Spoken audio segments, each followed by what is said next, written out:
Welcome to the Nomad Network, your first stop for complete and comprehensive Chicago Bears football coverage. Dive deep into analyses, updates, and all things Bears. Subscribe to our YouTube channel today and never miss a beat. Thank you in advance for your support. We promise to bring you the best because together we're unstoppable. Go Bears!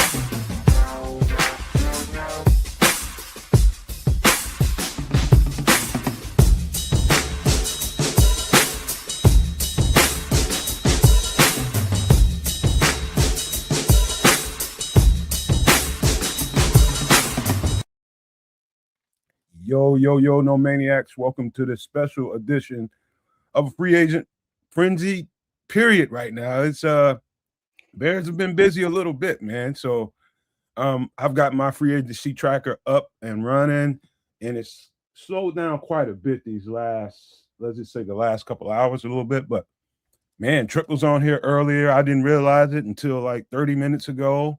On here for about almost 4 hours. Hey, next time check and see how much storage you got. You almost ran out of space. I didn't know that was a thing. Yeah, man, it was storage. You had like 17 minutes left. You had like literally 17 minutes left. Well, that's good, because I was building with big up to all the Nomaniacs that came through, all of the Kid Canuckers that came through, and all of the Sports Chicago Stylers. You know what I'm saying? That because we had names during our sharing today, and all of the signings that went on, all of the trades that went on, and all of the free agent Bears that signed on other teams that went on. Thanks for joining me. Thanks for hanging out. And now we're gonna kind of recap the day. Hey, you know what? I got a little suggestion. Kids, I'm gonna need your input here, man. It's choice A, choice B. We gotta give Big Neville a nickname. I want to call him Big Syrup or Big Maple. That's definitely Big Maple. Big Maple. Right. Sounds like a winner. Big Maple it is. Or Big Maple. Or the Maple Jerk. Nah, Maple. We just gonna call him Big Maple. I'm just saying, Maple Jerk might work too, man.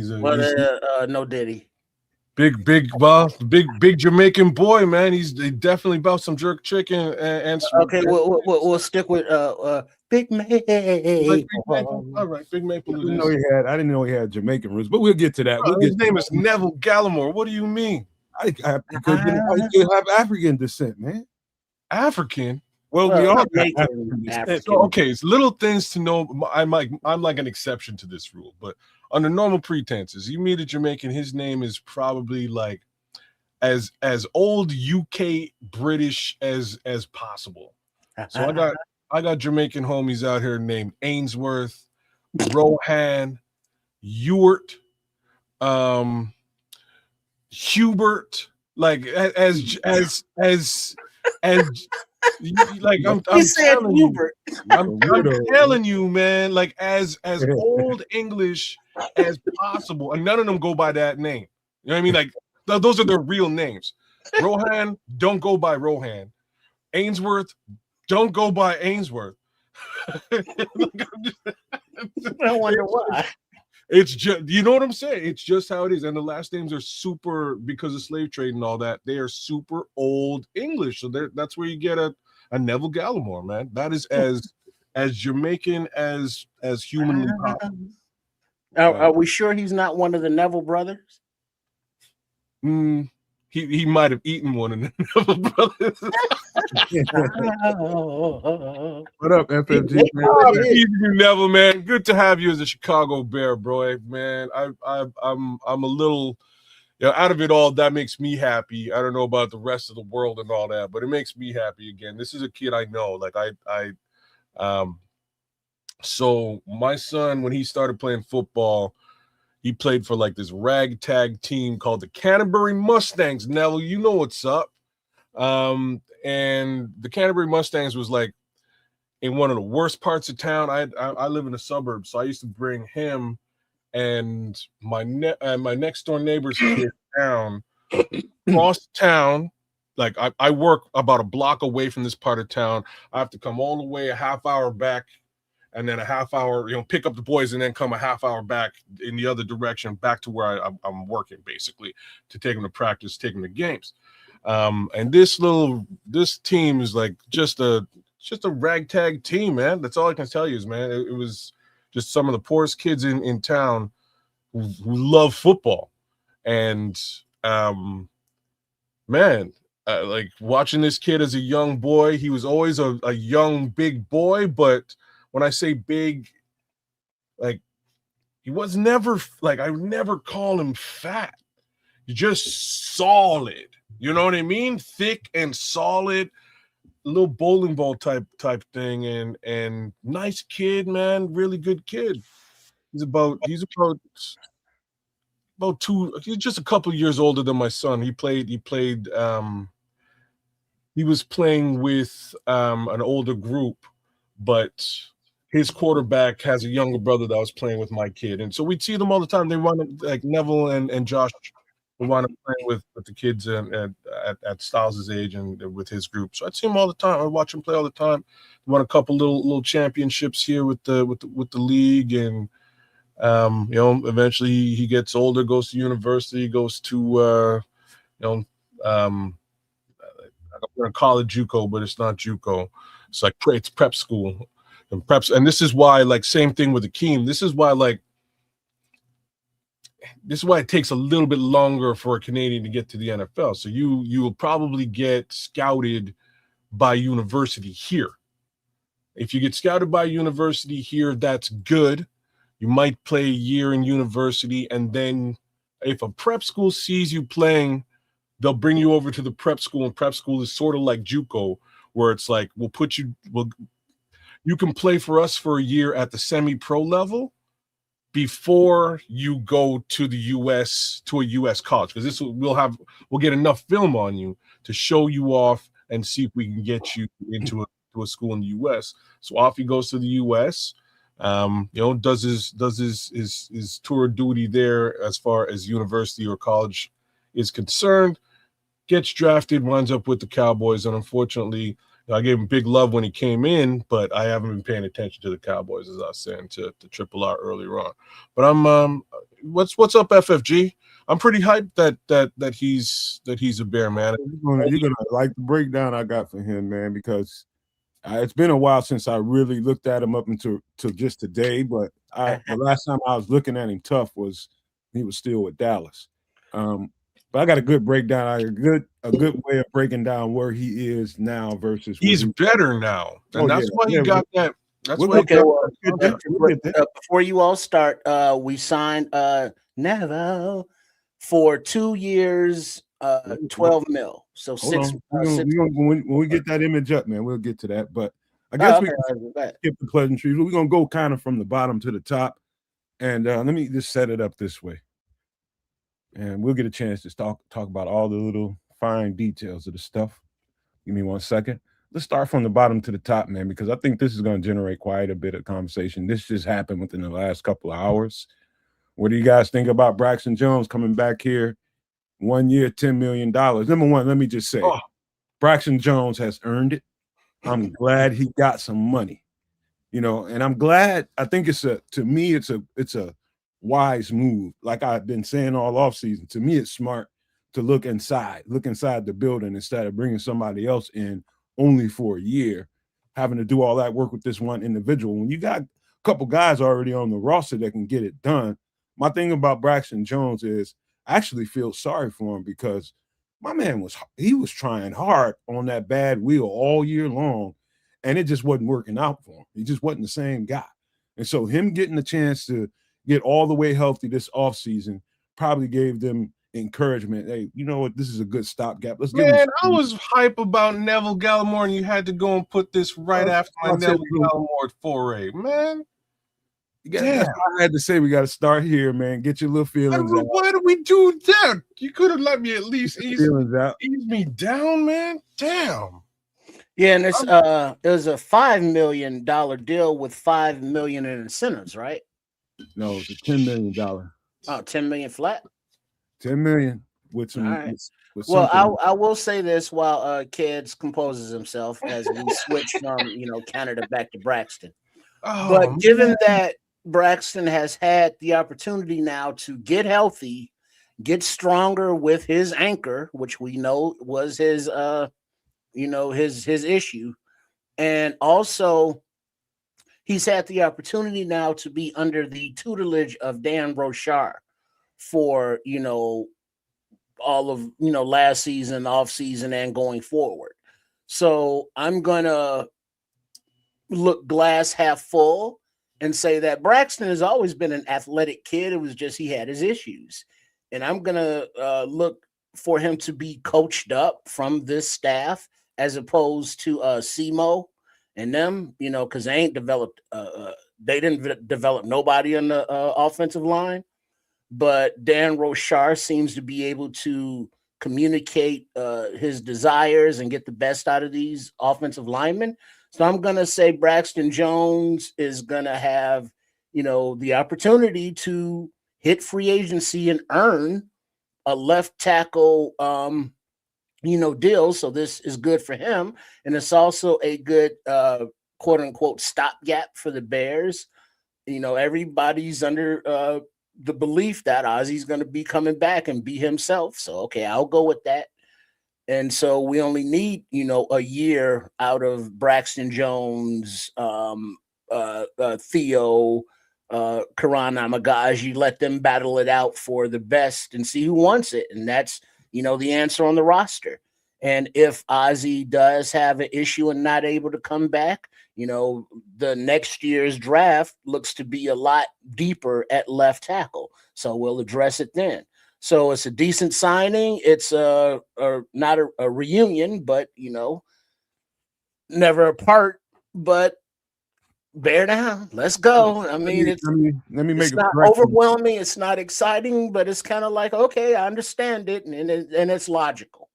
It's let me correct. It's a 10 million. It's worth up to $10 million. Yeah, with incentives. Yeah. All right. So I'm seeing 5 million with incentives up to 10. Yeah. That's not the end of so here's how this reads to me. Oh God. So it basically reads that they really didn't want to we're out of money. So we didn't want to really go deep into the center market to try and go and pay for a center. So they paid for what they had, and they paid relatively traded $5 million for left tackle. $5 million for a left tackle is pretty low wallet share. You have somebody. Here's my problem with this. After week 4, they did everything in their power not to play this guy. So I don't know if he's somehow he's a phoenix rising from the ashes here. You know what I mean? I don't know. But I think he wasn't right, man. You can tell. I don't think he's right now. Well, he's had plenty of time. They wouldn't have signed him if they didn't think he was right. I think they would have, just because they didn't sign him if they didn't think he was right. No way. Yeah, they're not gonna bring him back for no money if he ain't. No way.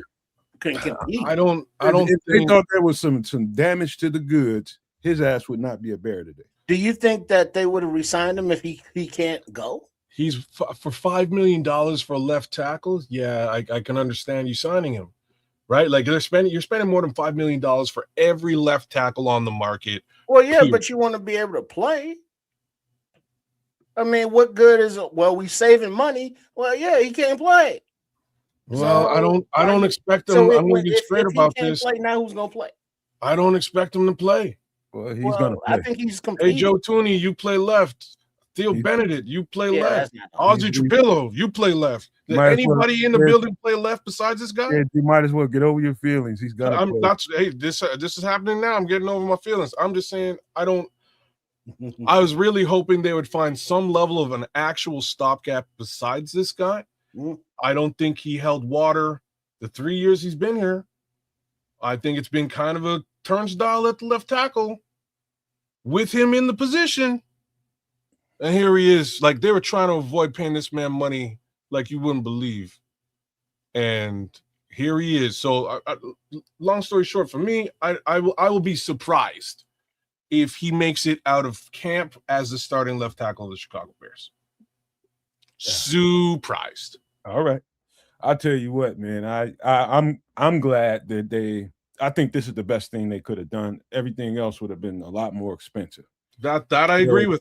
So in that regard, I understand it in that regard, but also, everybody has a complaint about Braxton Jones. Everybody has something to say because you can see his flaws clearly. It's not that hard to tell. But this year's flaws seem to be like I've seen Braxton Jones give up, pressures in ways that I've never seen him give it up because he just didn't have the strength in that one foot. Just watching it on tape, you get a different perspective because you never see that kind of shit out of Braxton Jones beforehand. But now you're seeing it and I can see why they took him out and never put him back in. He needed to get healthy. That's just the truth about it. And so I'm just glad. I'm proud for him. I'm happy for him, man. I'm sure, they probably thought about moving and getting somebody else, but I think this is the best thing for the Bears. If you're only going to have a 1-year deal for 1 year, it's a 1-year deal.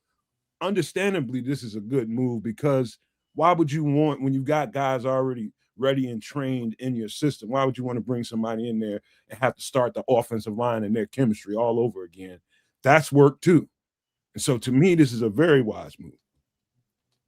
Well, sometimes the devil is better than the devil you don't.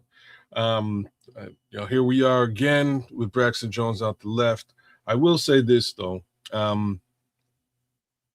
there is potential to make something out of nothing here and trade him down the line for some level of capital. So we'll see how we get the deadline. Yeah, we'll see how we goes. Superfluous. And a team needing a left tackle may want to get ahead of the free agency and that kind of deal. If he performs, right? If he performs well, knowing that Ozzy's coming back and knowing that you have some level of depth at the position, perhaps you give him the opportunity to get you something back for allowing him to start for you and away you go. Or you sign him long term, but even then, I just don't see that happening with Ozzy coming back. So we'll see how it goes, man. All I know is we could be doing a whole lot worse than Braxton Jones. I know that. I'm just happy for him, man. I like Braxton Jones, man. I just see his flaws. So sometimes it comes off like Larry Bourne.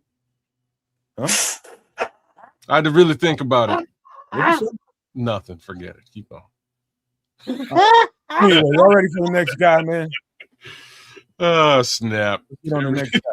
But did you hear that? I think I heard Larry Bourne. You know what you heard there. You heard right. You know where he's at? You know where he's at right now? Brother, I know he's making about $20 million. So it's like it ain't. He's in Detroit, bro.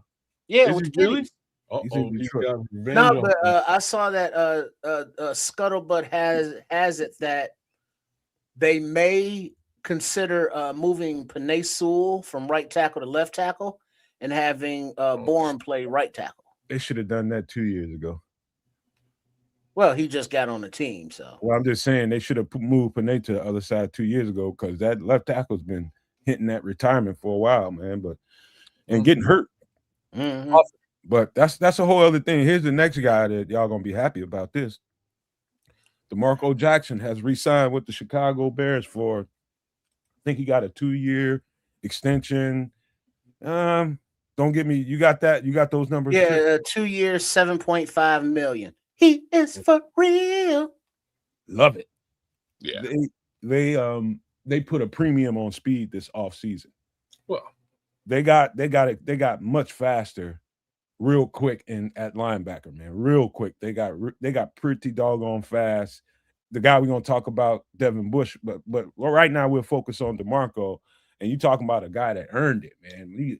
I was like, I remember when we picked him up, and I didn't know who DeMarco Jackson was, to be honest with you, but as soon as I started looking at his tape when we got him, like, damn. No, man. I remember we were calling the game when he came out. When he came onto this team and got his first start after Tremaine got hurt, man. I was like, who's this, brother? We are in trouble today. And good Lord, we were. Like, I wish I was lying about it, but we were in trouble for the first half of that game. I don't know what happened in the locker room. Ben Johnson must have screamed into this man's soul, but after the halftime went past, we saw a whole new DeMarco Jackson, and he lasted throughout the remainder of the season. My boy was on fire, lightning, tackling anything that moved. I can't give him any more props, man. 48 was a heat-seeking missile after that half. That first half, we're like, why? Oh, we're doomed. What is going on? And when he wasn't on the field, it was noticeable. Mm-hmm. Hey, dog, it was like one of the present surprises of the year, like two big, huge present surprises, being Nashawn Wright, of course, and then this guy. Jackson.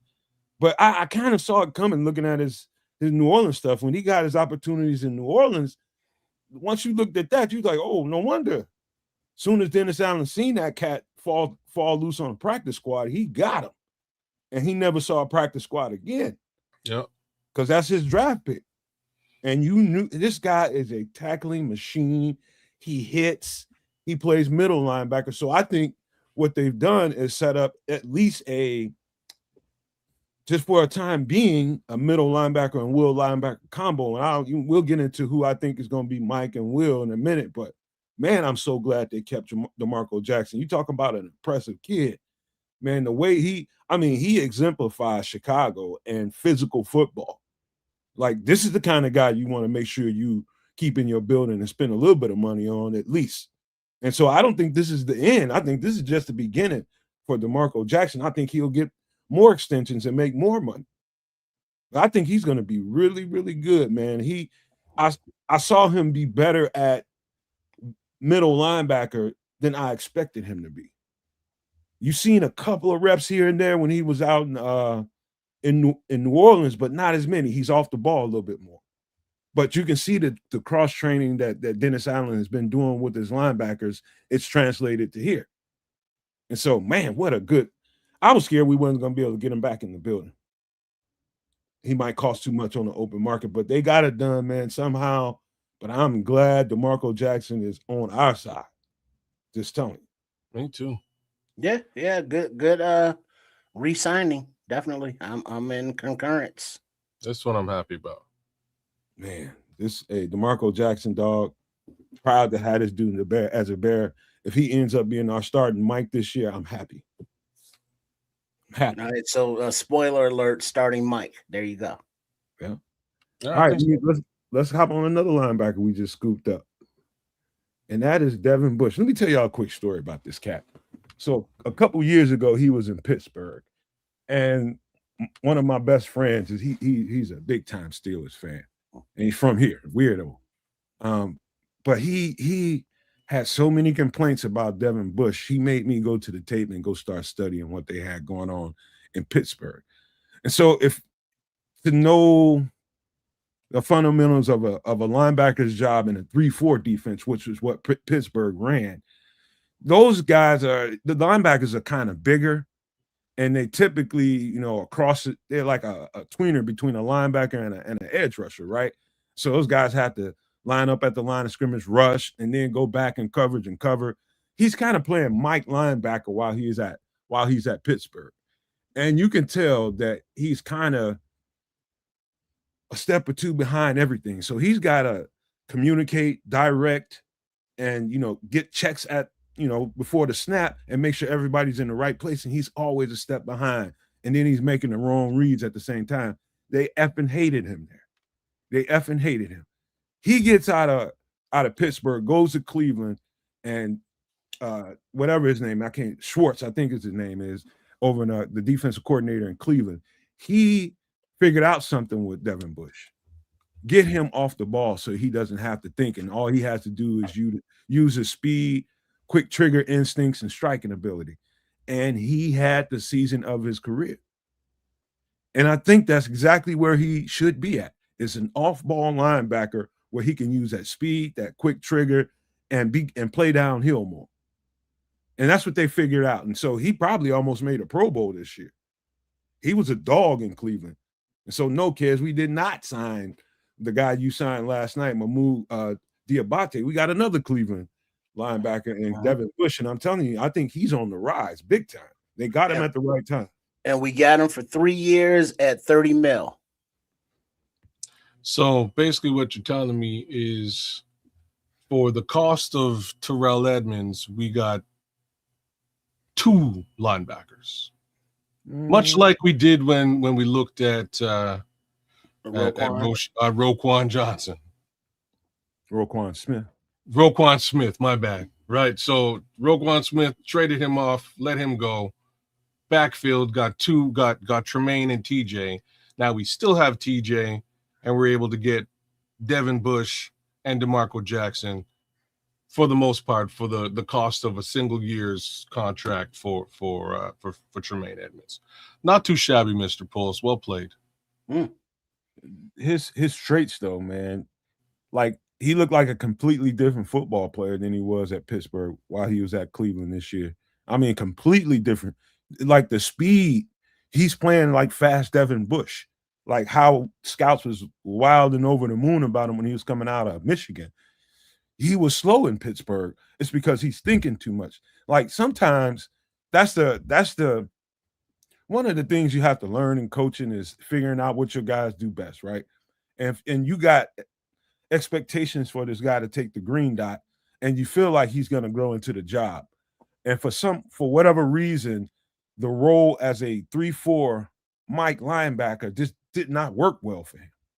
It just didn't, man. Whether it was the mixture of communicating, having to make checks at the line of scrimmage and move everybody around, and you just being a little bit slower because you got to make sure everybody else is right, that plays a factor. And quickly, the defensive coordinator at Cleveland figured out, just get him off the ball and let him be fast. And he just took the F off. When I tell you this is a huge difference between the Pittsburgh Devin Bush and the Cleveland Devin Bush is like 2 different football players. We got a steal, and he's on the rise. He's going to be a dude here. Sweet. You see, that's the thing that I like that Poles has done with the picks that we're signings that we're talking about, is that they are players that are scheme fits and on the rise, on the front side of their careers, as opposed to spending a lot of money on players at the backside of their careers. And looking at the speed that Dennis Allen now has to work with, with Big Maple, on the D line, and he's got linebackers in Jackson and Bush now, that do have some versatility, but have the speed that he desires for his defensive scheme. Trip, don't do that no more. Don't do that no more. Been scolded. Not do that. Don't do it. Big Maple. Oh man. What up, Cornell? What up, FFG? What up, everybody? Everybody in the chat. WG, Cloud Chasers. Look, this is a great addition. I in all the mocks that I've done so far, I've always sort of looked at the Devin Bush case scenario and haven't pulled the trigger just because of the dollars and cents around it. I think Ryan Poles really got a good deal on a good player here. I think he's got 2 good players at the linebacker position where we were really bleeding with respect to depth last season. So I think this helps out quite a bit. They talking about trading Alvin Kamara because they got Travis Etienne. I got my free agent tracker going. So Travis Etienne is in Orleans. He's in New Orleans. Yeah, he wanted to go home because he's from the area. Okay. Hey, shout out Corey Mack. Much love from Peoria, Illinois. Shout out, bro. Welcome in. Y'all make sure you hit the like button. Hit the subscribe button, man. We would appreciate you on all 3 channels. Kids of Canuck, Sports Chicago Style, and of course, right here at the Nomad Network. we would appreciate the love. But yeah, I think people were looking at this signing and waiting for somebody to kind of, at least somebody kind of break down what the hell did we just get? And there's Marlon Johnson too jumping in. This is a good pickup, man, in a at the right time for him in his career. So I see some excel happening in his career right about now. Mm-hmm. All right, and that brings me to the next guy we picked up. And let's go. That is Big Maple. Look at him. Look at him. Big nasty chocolate sweet sticky thing. Let me start off this one, man. Look, I told you I like Neville Gallimore when he got here. When he was when he got to the Cowboys, I thought he was better than okay then, and he's a young football player. I thought he was better than okay then. I don't know how old Neville Gallimore. He can't be no older. He can't be 30 at this point. He cannot. I don't think so. My guess he's probably about 20. Oh man, it's been a couple of years. He might be just reaching 30, but I don't think he's 30. That makes me real old. And my kids are old now, so. Well, you are old kid, so. Damn it. Shocker. Yeah. And while we look up his age, he did sign a 2-year deal for $12 million, so 6 per. Like Neville Gallimore, I'm looking at this guy. Not only did he get better, his body's changed. 29 years old. In a really good way. I mean, he's turned into, like, I just say this, man. He's a better interior pass rusher than a lot of the guys, most of the guys out here in free agency from the interior. I mean, he has gotten so much better burst now. He's not stuck at the line thinking and trying to get guys off of him. He's a much more polished and refined defensive tackle than he was the last time I took eyes to his tape. And he's a young player. He's just coming over here from Canada. I'm looking at him, just looking at the new guys coming into the league. I'm just like, he could be something. But here it is, fast forward to his days, and I looked at all that Indianapolis film, man, and I'm telling you guys right now, this is a great pickup. Big Maple is going to be a piece for us. And to know that we're going to have that kind of production coming from a rotational guy. Man, this guy shoots gaps. He's quick off the ball. He's got to be honest with you, for be a 300-pounder, he's fast. So I got to ask a question. So if we draft Akeem Mesidor,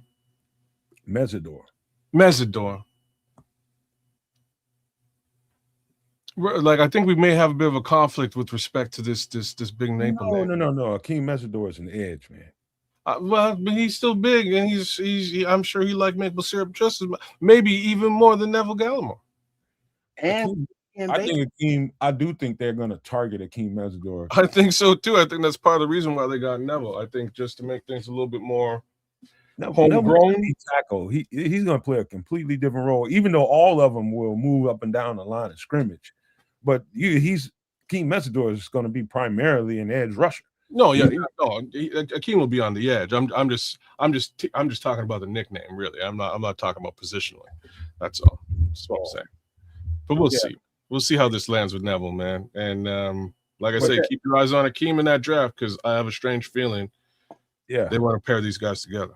But now what I've seen and Nomad is true, like from Neville, that he is a get off the ball, disruptor, play to the whistle, chase you down kind of fella.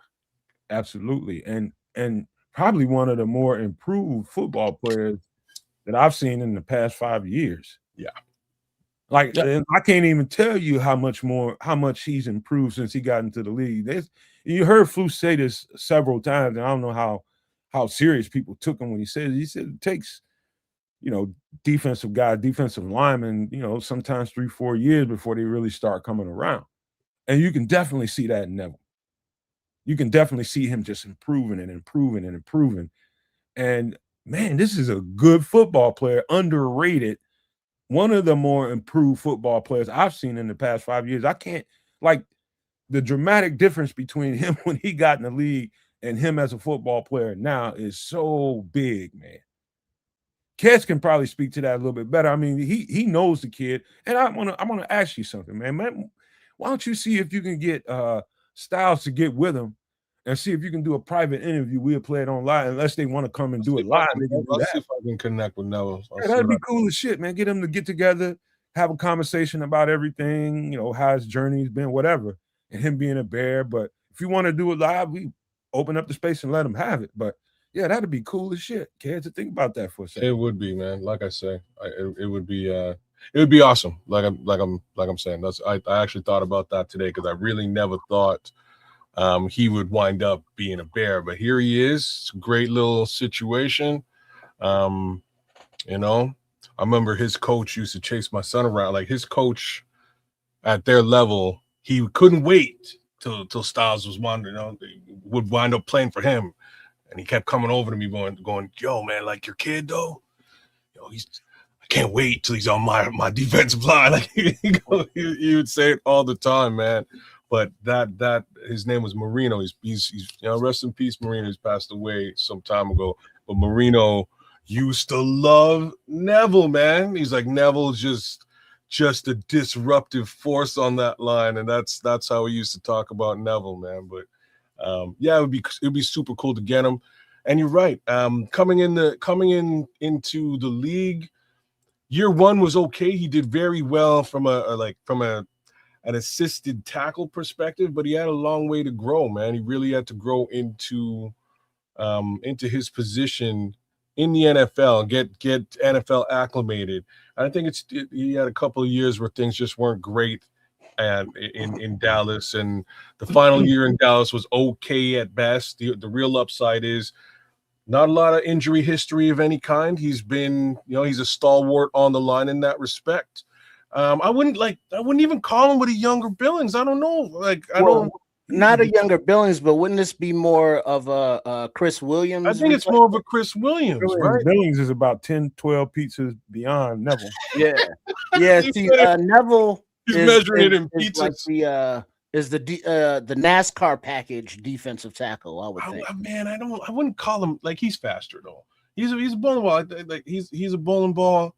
It's funny you say his body has changed. I think it's just like his ability to utilize his body has changed. His arms are much larger now than they ever have been. But this is like, as a child, this is kind of the body that Neville Gallimore had. Like, I wish I was lying to you.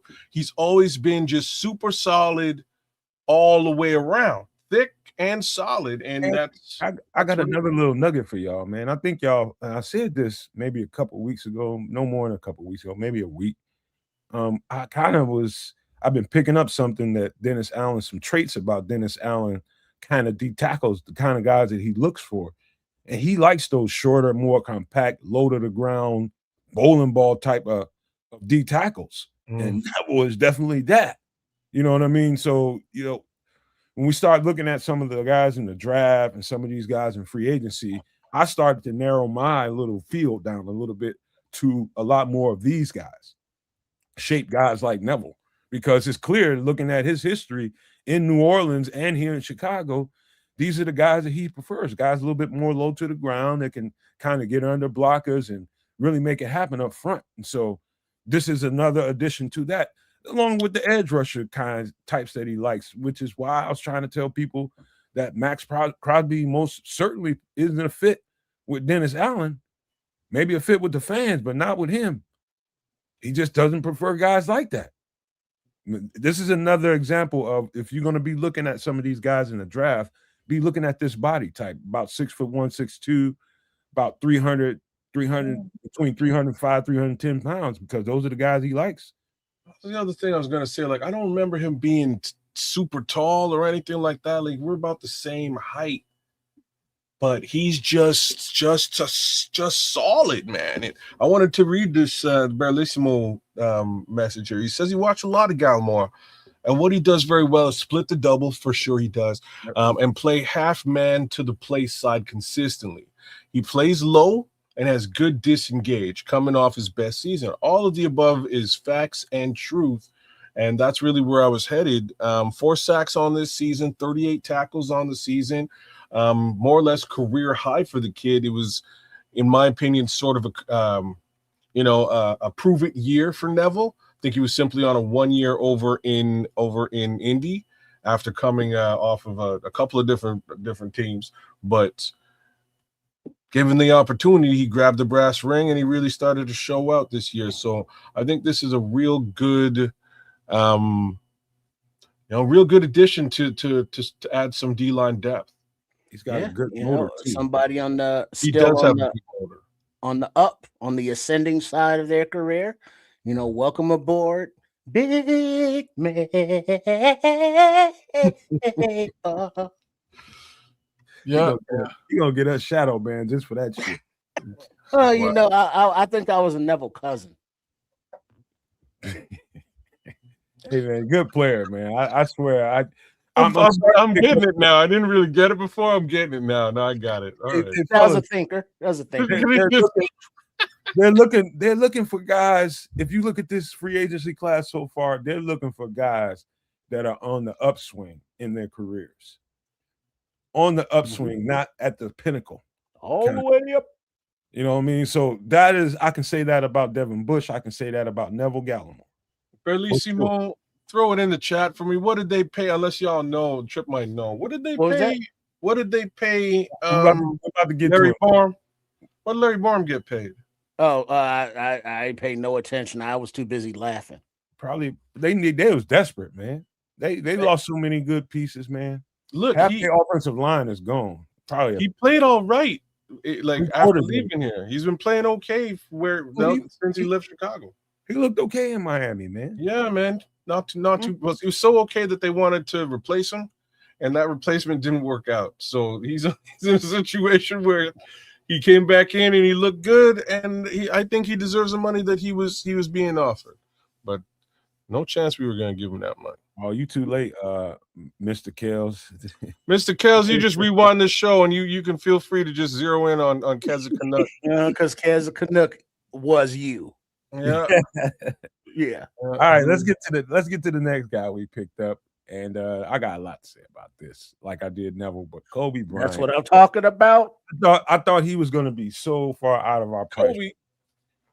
I thought he was going to be so far out of our price range. But Nomad, we got him for 3 years, $40 million.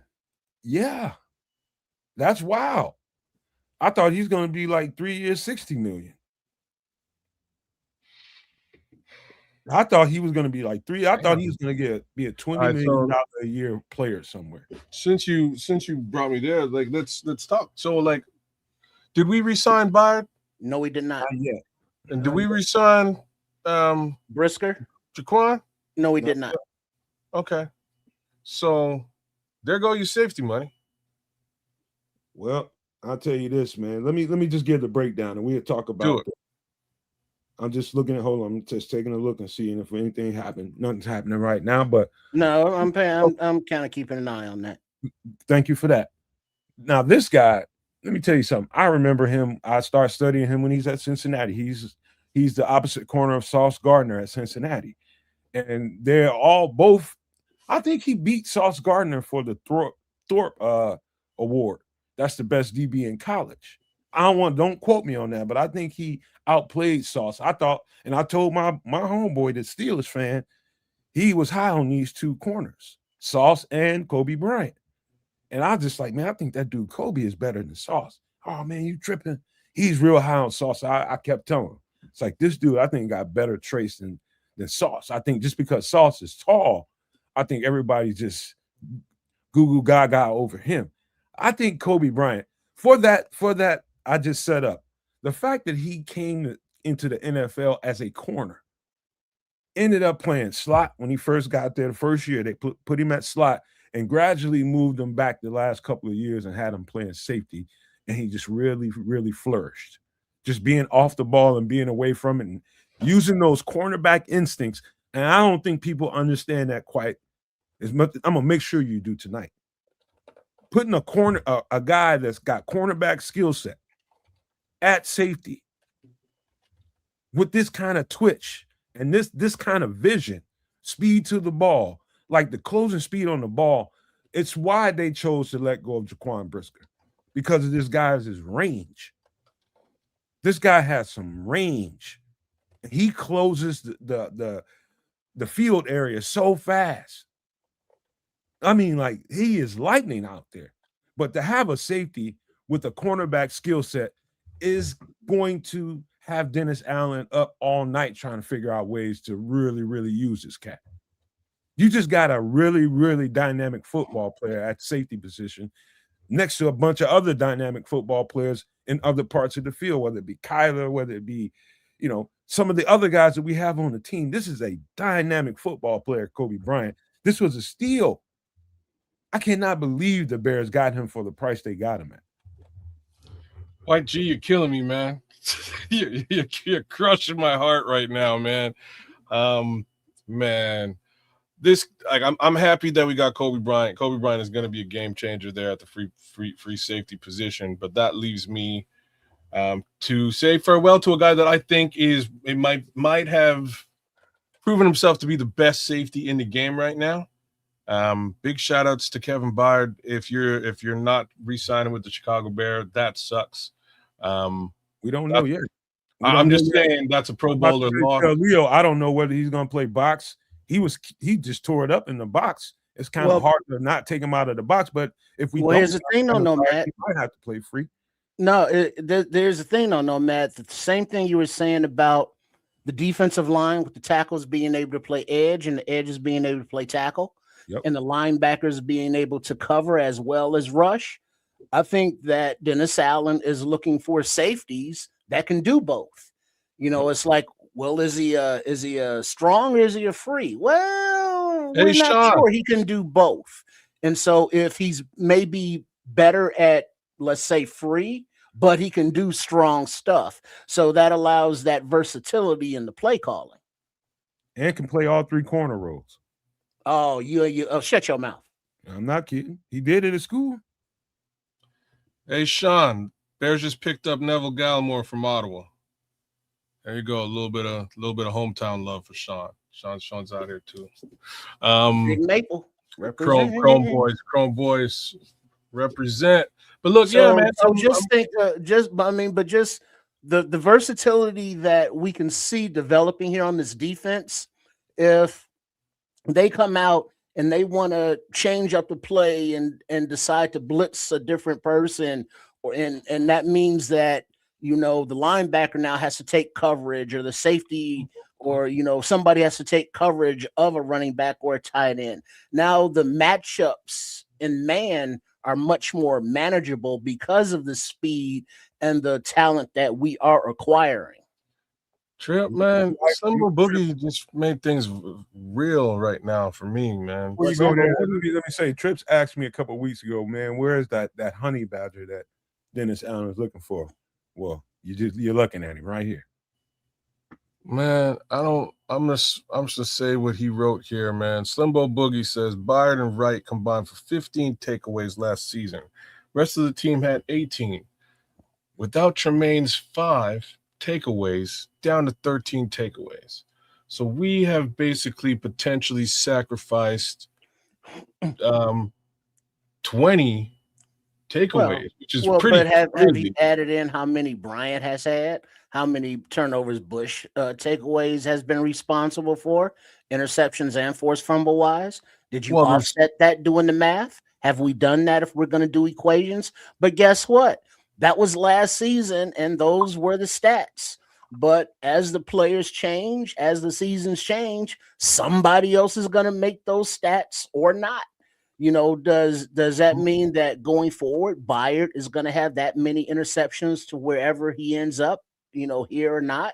Does that mean that all of the other players that had those same stats are going to carry through? No, that's just how the cookie crumbled during that season. Going forward, somebody else is going to make the turnovers and make the plays.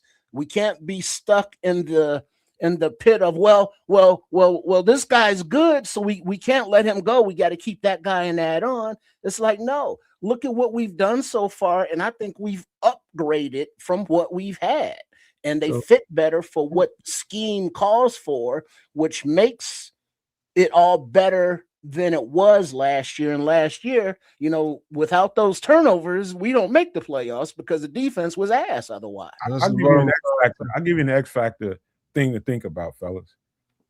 the faster and quicker, twitchier the players you have on your defense are, the more and more tip balls you're going to get, and the more and more opportunity you're going to get for those picks y'all guys are talking about.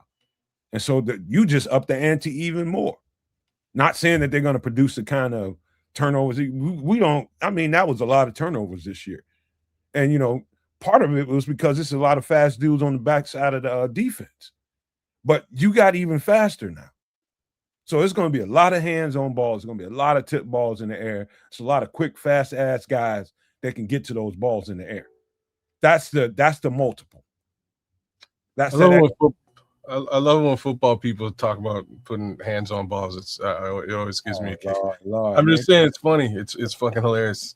So Slimbo actually did the math while you were asking for the math. So the delta is 12. We're negative 12.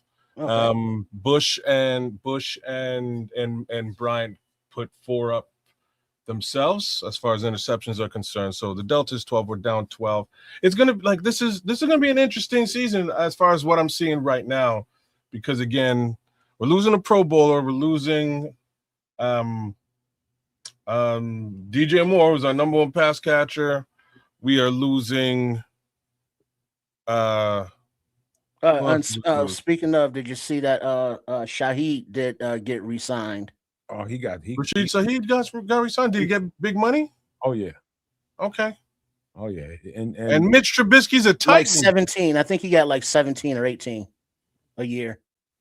He got big money. Yo, he's just out there making babies, man. I see his wife pregnant again. He got like two shorties. Mitch Trubisky putting it down, man. He's growing up. Look at little Mitch from his drive. Another little. Any last thoughts on Kobe Bryant before I take this graphic down? No, I think we upgraded. You know, we got younger, we got faster, and we got more versatile. I can't argue with that. Yeah, his range just. Jaquan Briscoe's a good football player. But he just doesn't have the same range as this cat right here.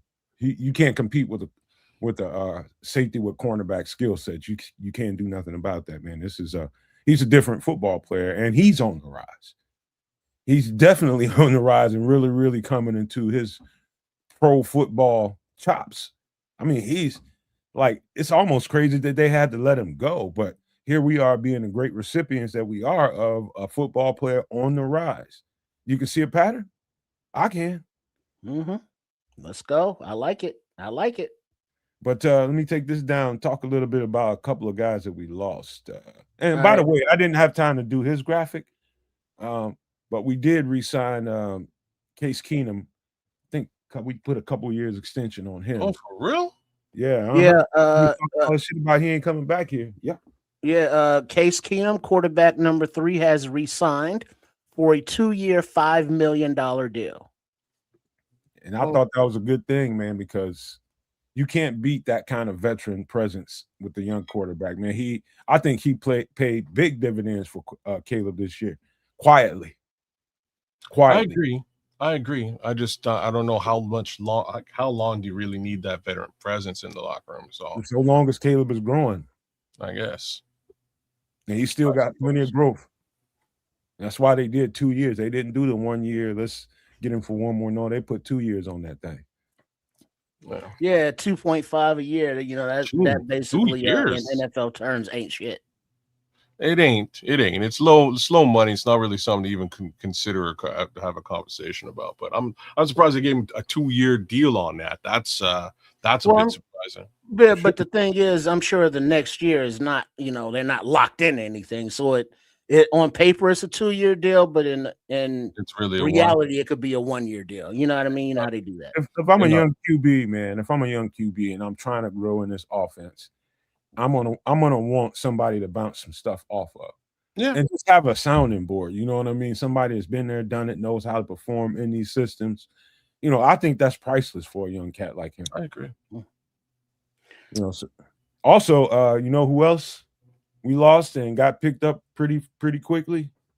Domrock went to the Texans on a 1-year, $4 million deal. Yeah, he did. Oh, that's nothing. Yeah. It's like Domrock is off the market already. Yeah, well, I'm not surprised. But Trip, you You just said Case Keenum got a 2-year deal for $5 million. Dom Rob got a 1-year deal for $4 million.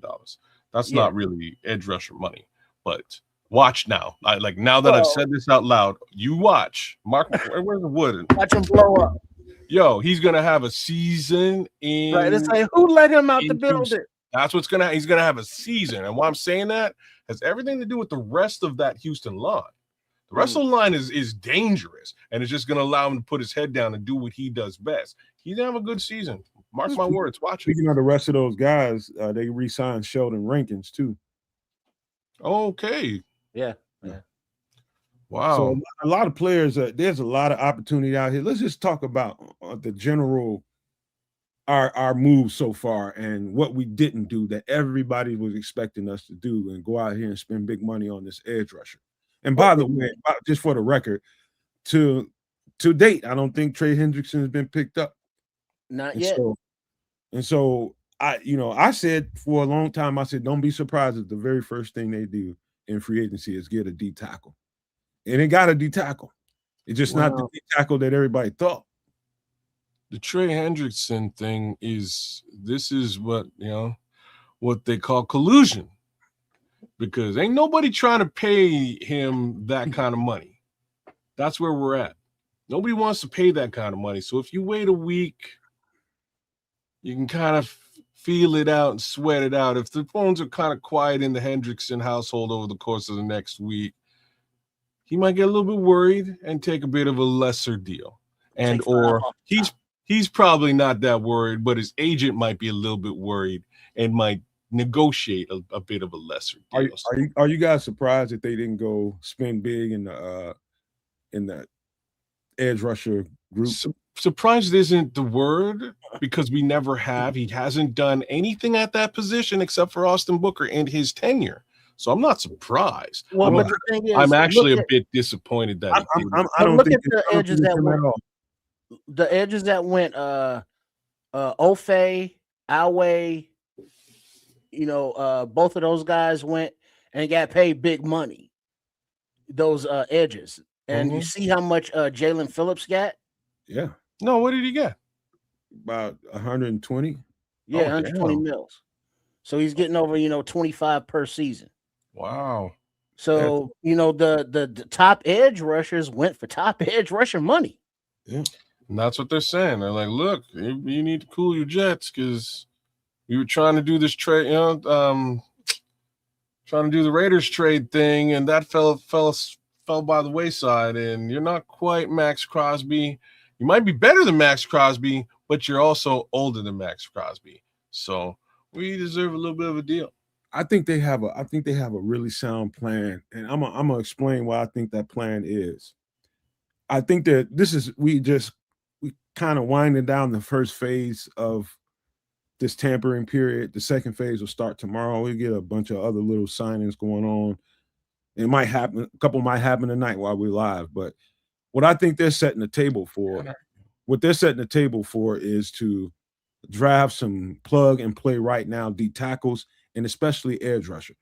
I think they're targeting. I think Akeem Mesidor and David Bailey are their targets. I think those two guys in particular, maybe Zion Young, because he fits too. But I'm talking about plug and play.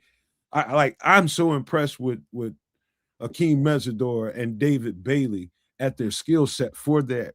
Akeem Mesidor is a pro that should have been in the league probably 2 years ago. He's 25 years old.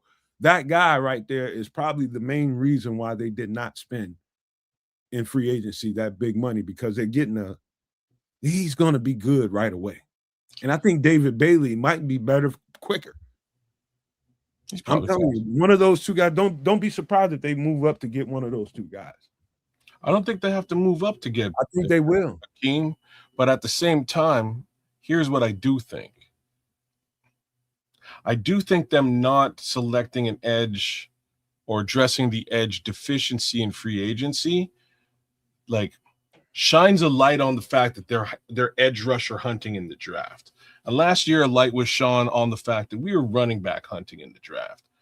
And certain teams said, you know what, we're just going to take a running back because we can, and we know to hurt the Bears. teams named the Cleveland Browns and the New England Patriots. I'll just put that out there as it is. Sometimes you don't want to telegraph your movements, and I think this movement is a little bit telegraphed.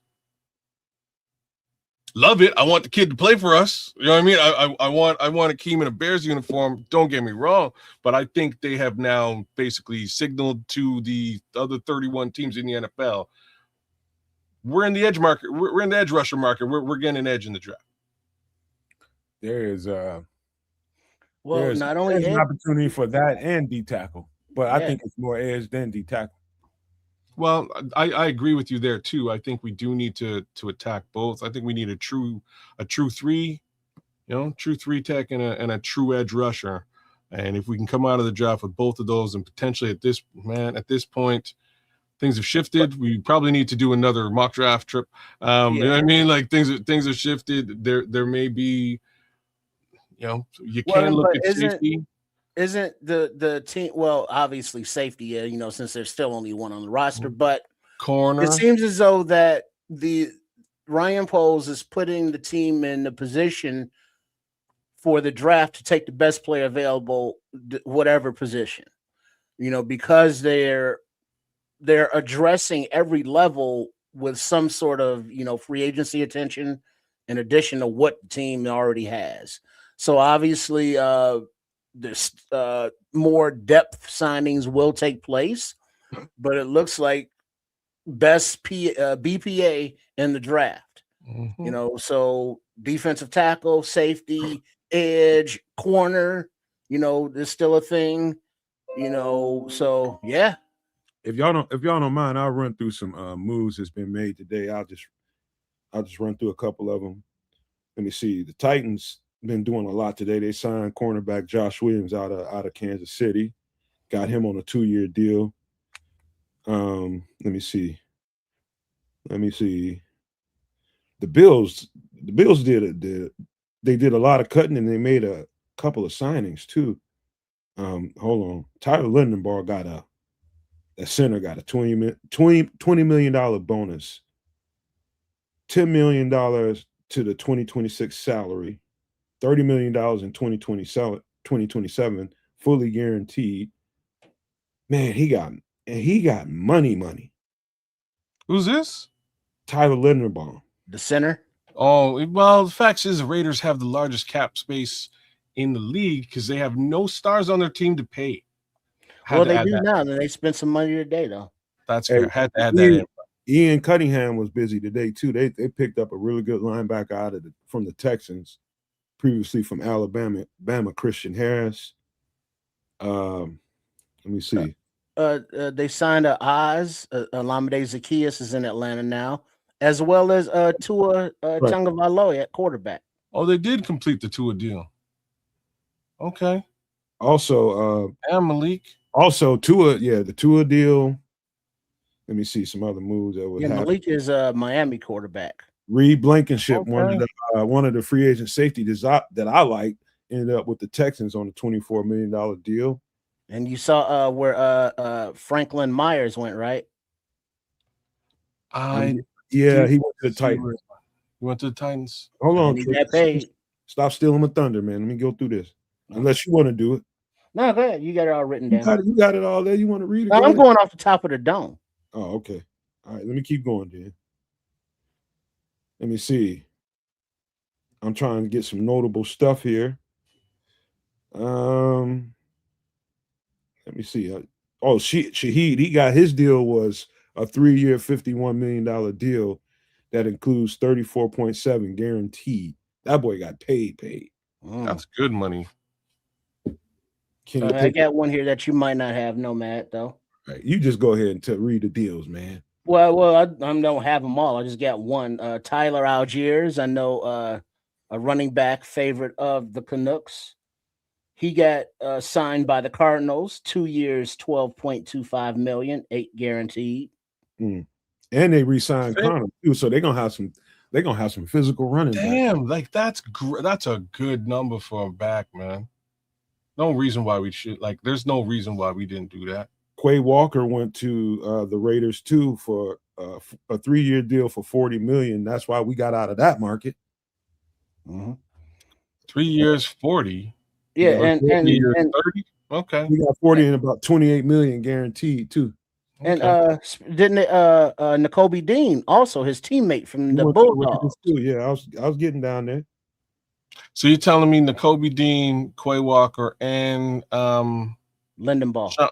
no, from the Packers, Rashawn Oh, Gary. Was it Rashawn? no, Quay Walker, wasn't it? John Gary went to where did he To the go? Cowboys. Cowboys. So they got a whole new defense right there now. Right? Yeah, Everybody except for Micah. yeah. Go ahead and read some shit off, Trips. You got it. Oh, Mike Evans to the 49ers. Really? That's where he wound up? Yeah. San Francisco. Would not have guessed that. But But that's because probably 15, Jawan Jennings probably ain't gonna be there. And Ayuk ain't gonna be there, and Debo's gone. He wants to come back. Oh, Debo does? That's what they say. They say he wants to be with a good quarterback. He wants to stay with Washington, but if he leaves, he wants to be with a good quarterback. And he thinks what does that mean? That means Jaden Daniels isn't a good quarterback? Oh, he wants that's his first priority, is what he said. He was on somebody's podcast and I saw the shit. That's an asshole. I'm saying that's something an asshole says. Why you gotta be an asshole to be honest? Because sometimes when you're being honest, you are accidentally throwing darts at somebody else, and that's what that is. That's him saying, you know what? If I leave here, I want to be with a good quarterback because, like, look at what I'm dealing with. I'm throwing darts at people all the time because that's all I know how to be. Is my honest. Dude, you throw darts at me every 2 shows, but it's all good. I'm just saying. I'm saying we can't go 5 minutes without you calling kids an asshole. That's what I'm saying. It can't go 5 minutes without it being true. Shit. Let's see. The Saints signed tight end Noah Fant to a 2-year deal. Wow, they about them tight ends over there, though. Hey? Yeah, but they had some money to spend when they redid the contracts and made those trades. And they thought, let's get another tight end. I guess they must have let go. But they got a good one over there, man.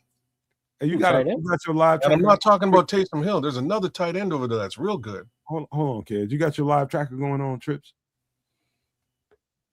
What, you want to put it up on the screen? No. I'm just asking. No, we don't got to put it up. I'm just seeing if you do.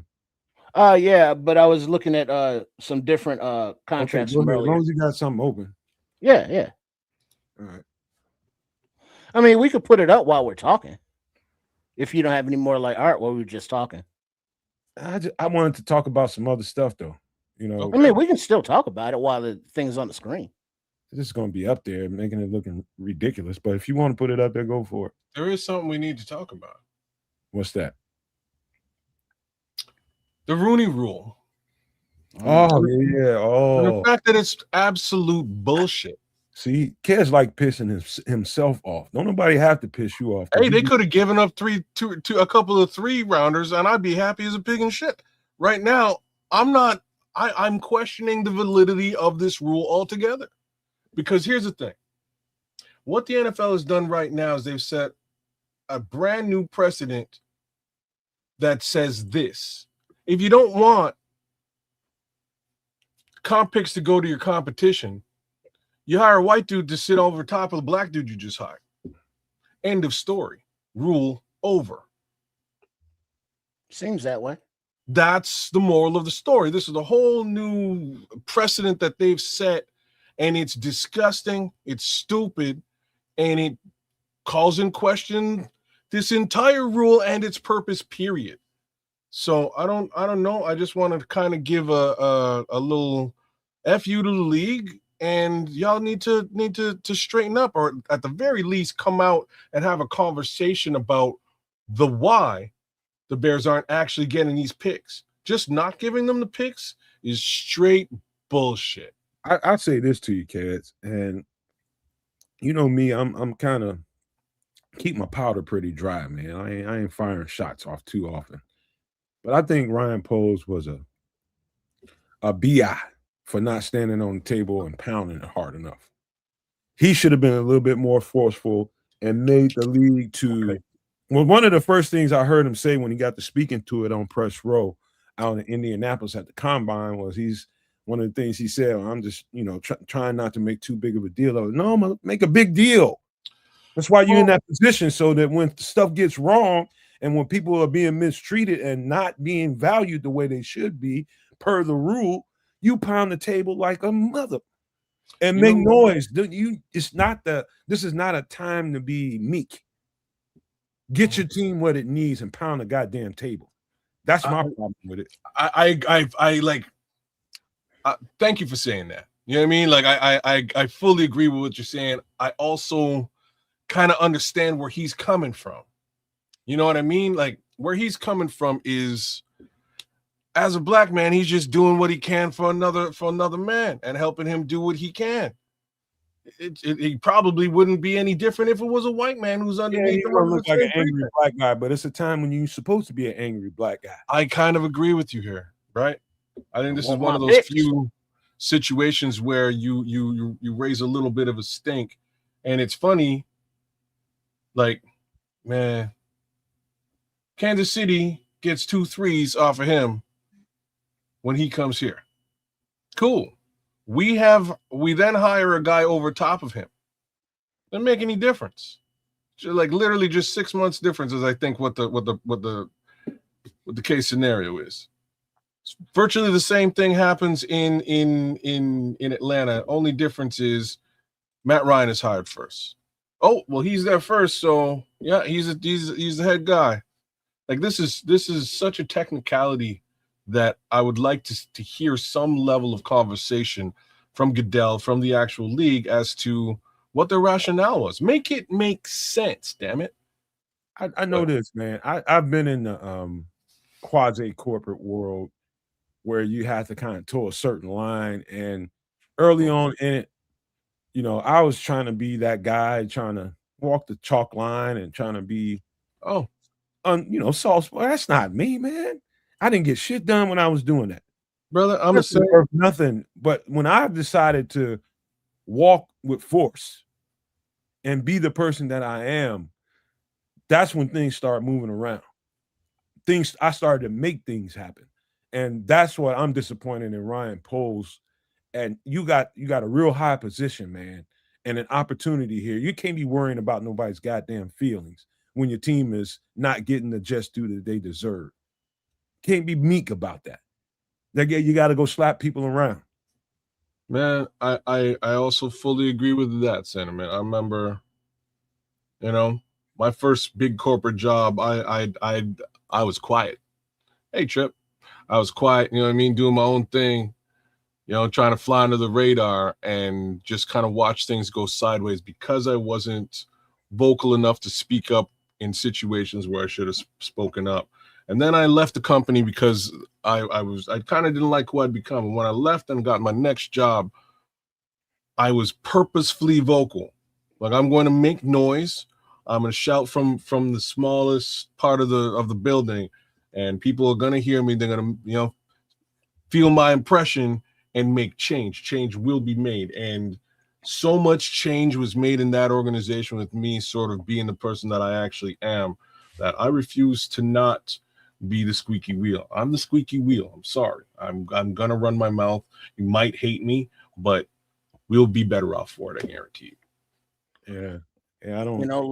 Do It All is saying, the league is saying that it's a lateral move for Ian Cunningham, because Matt Ryan is above him now, even though Ian Cunningham was legit the assistant general manager, and now he's the general manager.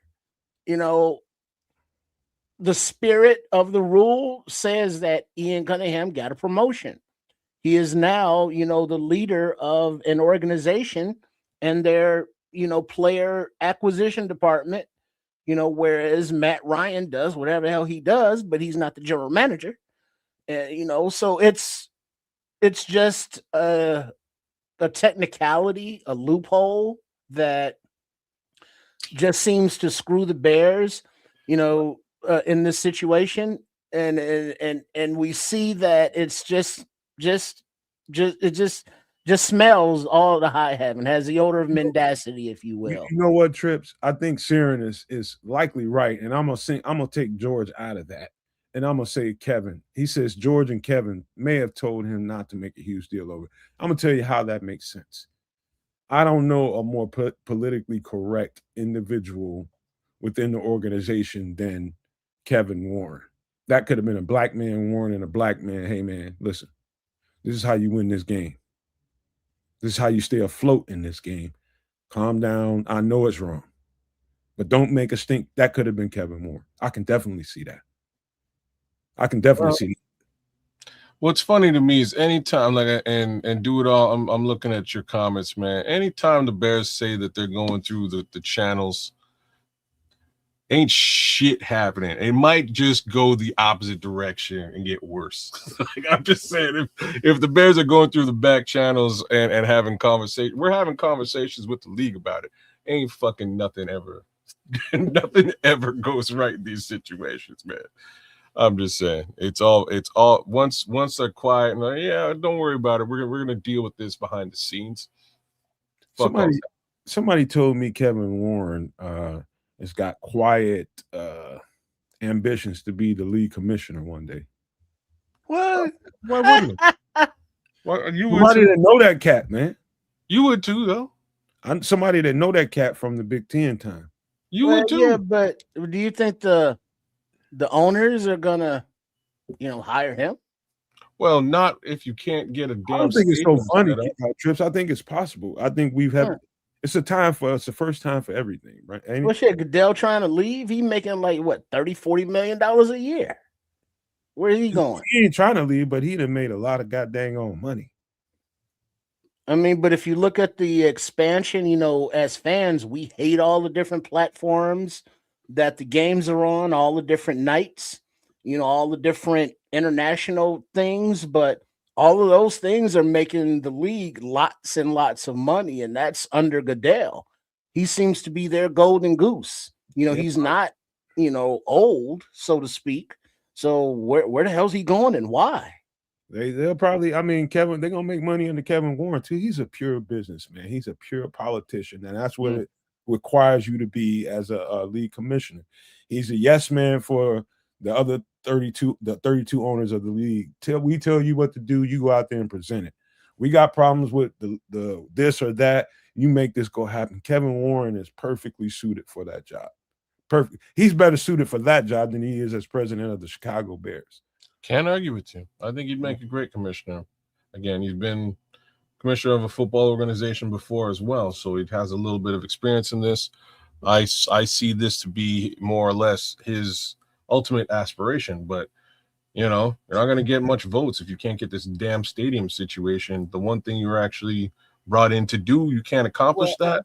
Well, but that's the thing, though, kids. It's I spoke about it a little bit earlier, but because of the leverage plays and maneuvering, Kevin Warren is 3 years into this or 4 years into this, however long the time period is, and he has legit signed, sealed, and delivered offers on the table from Indiana, and that has given the momentum to the Illinois elected officials to light a fire under their ass to put the thing, the tax name or whatever the hell it is that involves the Bears on the schedule to actually talk about it, and we should know definitively by March 18th, because that's the date that the Illinois Assembly is scheduled to meet and vote on this matter.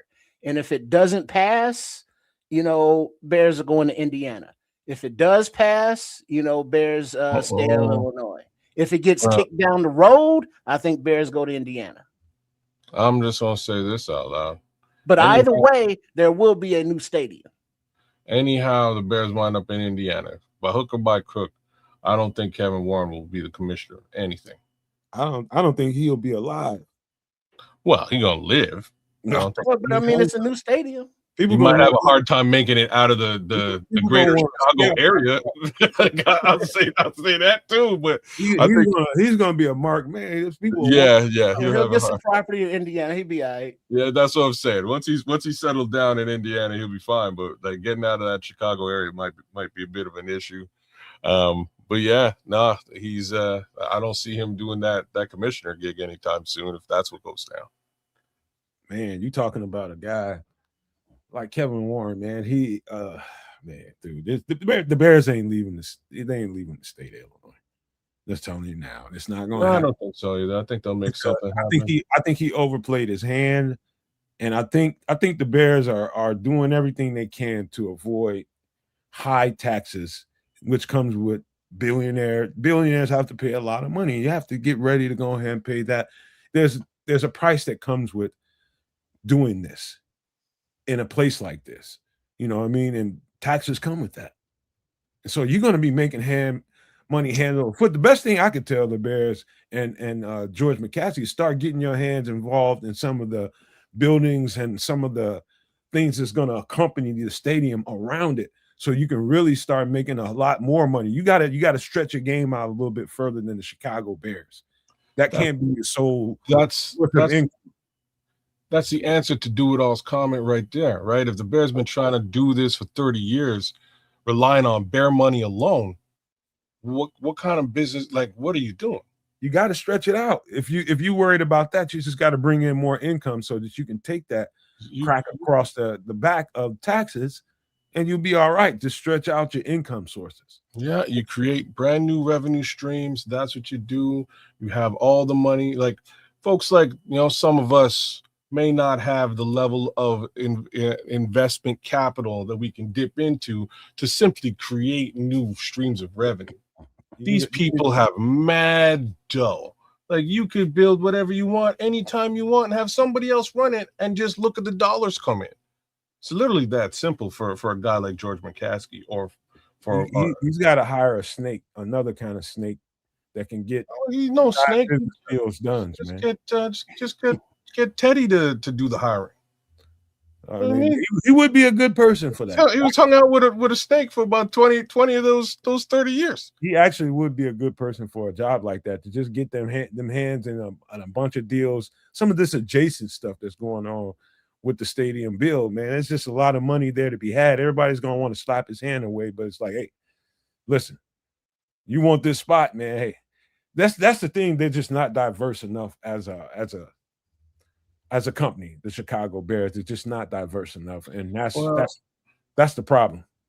You see, like I get it though, because I kind of expected them to do, 30 years is a different thing, but I expected them to do similar things just with the Arlington Heights land. Like I thought, you bought the land, just develop it, get in there and start developing it, put up a hotel, put up a casino, and save some room for your vaunted stadium, right? But even that is big taxation, right? So it's a tough one to manage, man. Tough one to do. All I know is I don't want him in Indiana. I will seriously consider. Yeah, I do it all. Yeah, I'm not trying to fool with no Indiana Bears, man. With the Chicago name on it, I'm not. I feel a certain way about that. I don't like Indiana at all, and I don't believe the Chicago Bears need to leave the state of Illinois. This team belongs here. It's too much Chicago cachet, Illinois cachet that made the Chicago Bears the Chicago Bears. And Trips knows what that is. It's just a lot of oomph that comes from us. You know what I mean? Like that's not to be understated. Like we give the Chicago Bears its personality, along with the players, but the surrounding factors that I know you feel it, kids in Canada, but to be here, as we love. No, it's different for you guys than it would be. I mean, long story short, I will go to an Indiana Bears game for sure. Like if that's where they're at, wherever they're at, I'll go. I would never go if given the opportunity. But I hear why you would feel that way. This is an identity thing for you. Well, but I also understand because growing up and the Bears, were always at Soldier Field, other than that rebuilding toilet bowl UFO landing on Soldier Field that made the Bears play down at University of Illinois. But let's keep it real. The Soldier Field, the actual facility, shithole. A beautiful, nostalgic place for the team to play. The skyline, the view, the winds off of Lake Michigan, all of that. But the reality is that in this NFL time and period, new stadiums are the thing, and ain't no place to put it in the city of Chicago because of the population and the density, and just don't have the areas, and to do the areas that they want to, not financially viable, whatever.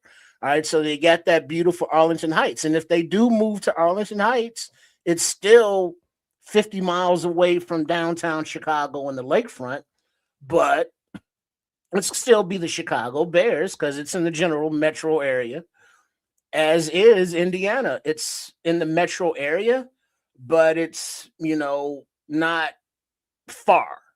So the hell happened there? I did that, Trips. Oh, okay. All right. Oh, yeah. Trying to see your little shine, baby boy. I'm cooking. Let me go and get back on the stove.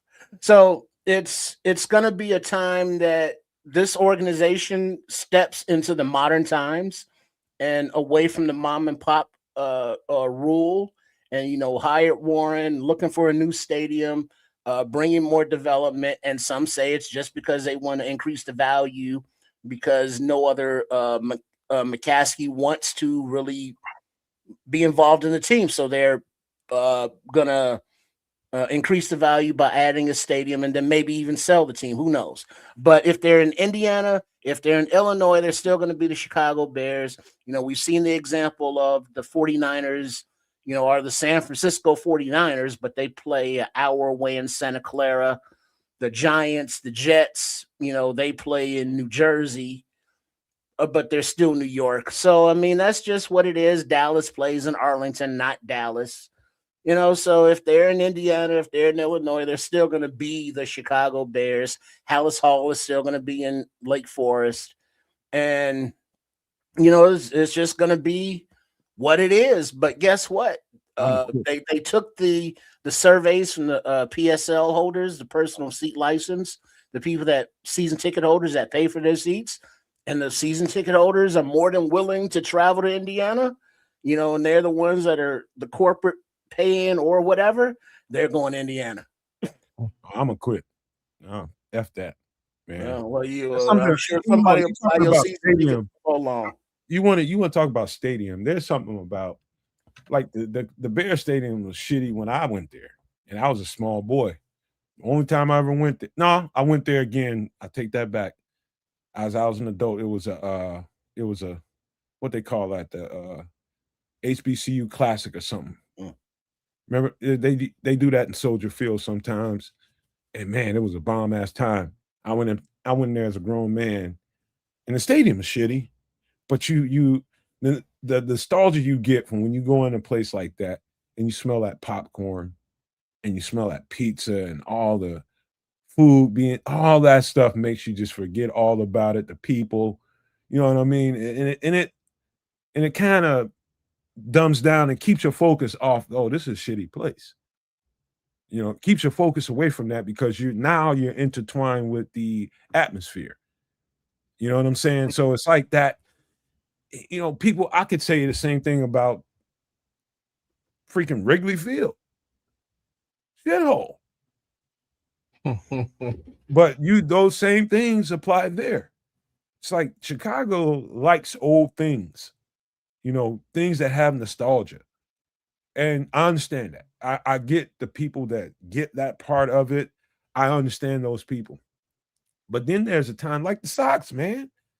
Put them goddamn hockey socks in the damn museum somewhere. Somehow we go back to the damn Sox. You see, old shit, man. Old shit is old shit.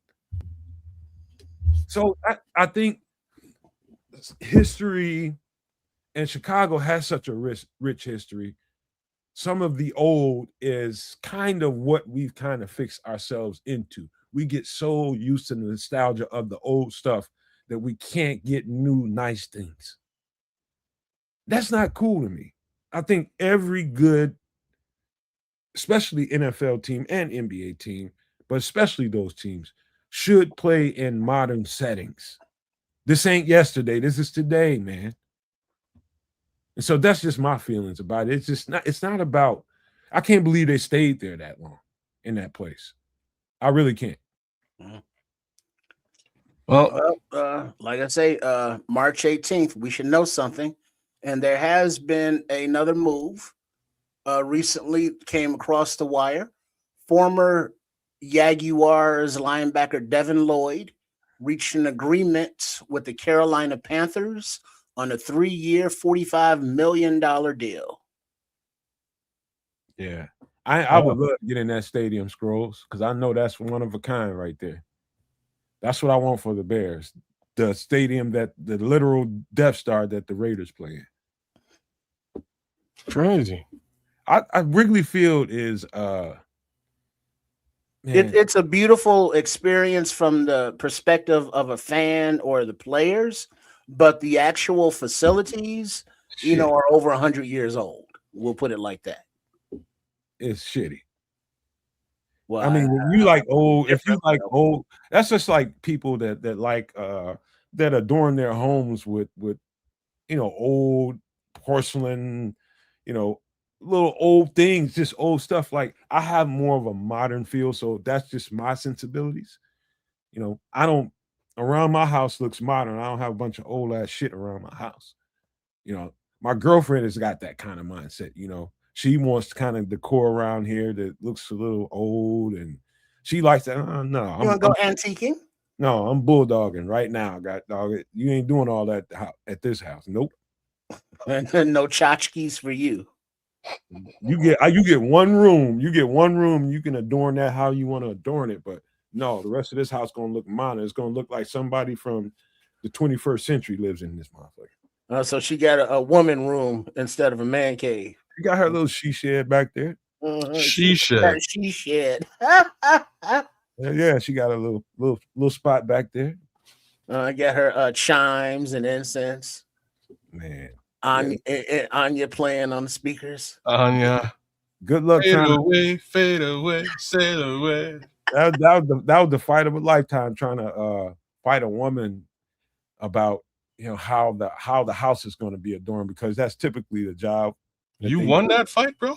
I won that fight. That's why she got a she shed. You give yourself a Mike Sharp, Barry Horowitz pat on the back, man.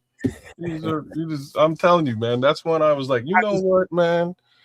I quit. I give up. You just do whatever the fuck you want to do. That's why you're my shit looking like good times, man, bro. I can't. I was just saying, James.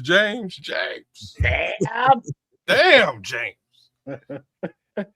Hey, that's a little give and take. That's the only time where I didn't really kind of concede, because most times I'm the conceding, like whatever you want to do.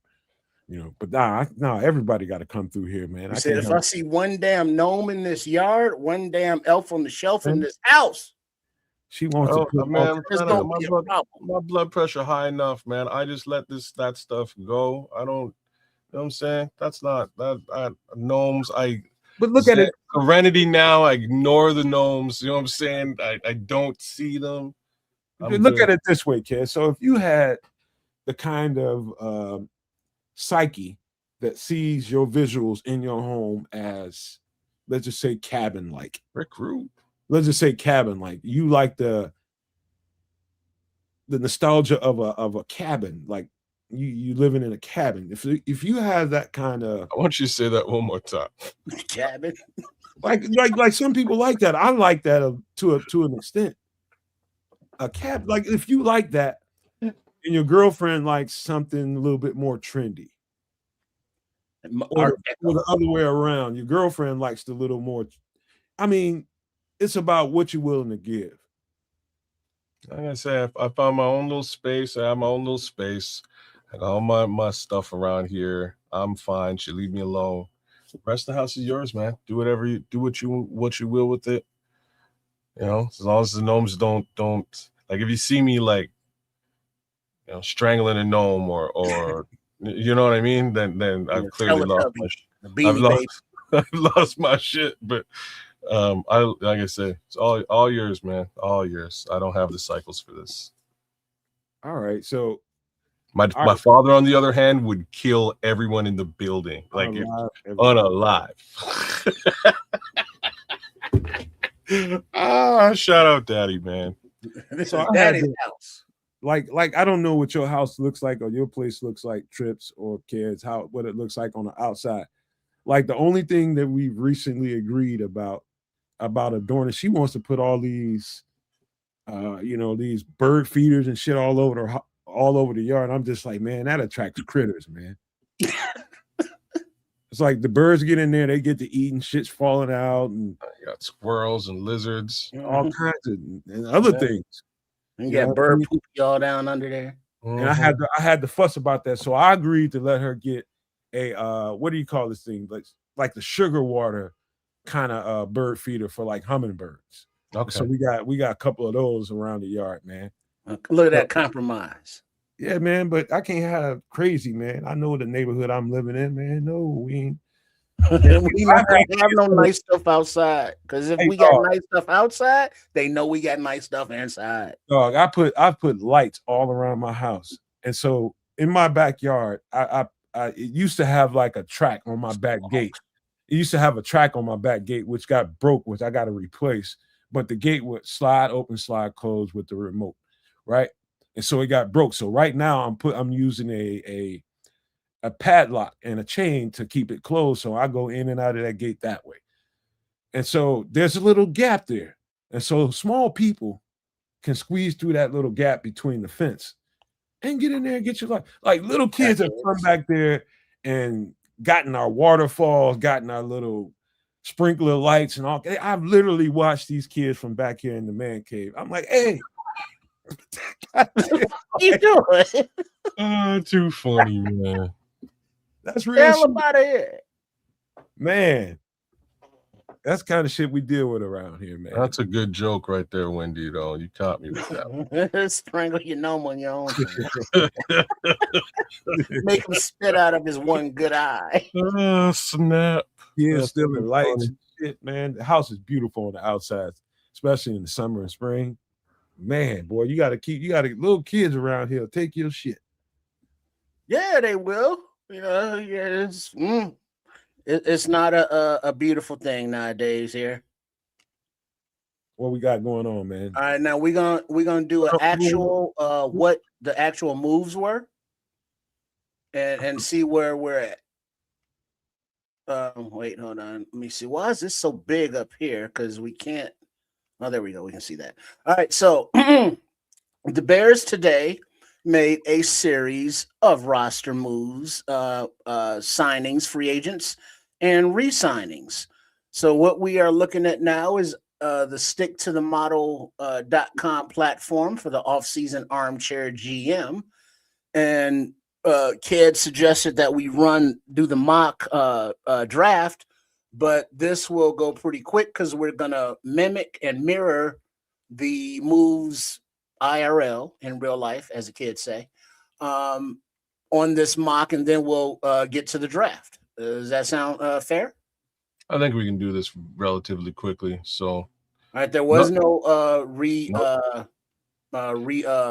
did re-sign Case. Hold on. While we doing a mock draft? Look that way. Trips, you trying to bully a mock draft, man? I ain't signing up for that shit. No, ain't nobody doing no mock draft. We doing a mock auction. He trying to, man. Okay. Wait, who did we trade for? Wait, hold on. What was our center's name? Bradbury, correct? That's offensive line. Let's see. He's already there. He's there he is, Bradbury. He's there. So basically, like a So whole bunch of cuts trades to be made. It's only free agency, right? mostly. And we'll do that. All right. So we did not. Let's go by position. All right. Who did we sign in free agency? We signed defensive lineman. We signed DeMarco Jackson, Neville Gallimore. Wait, hold on. Defensive lineman.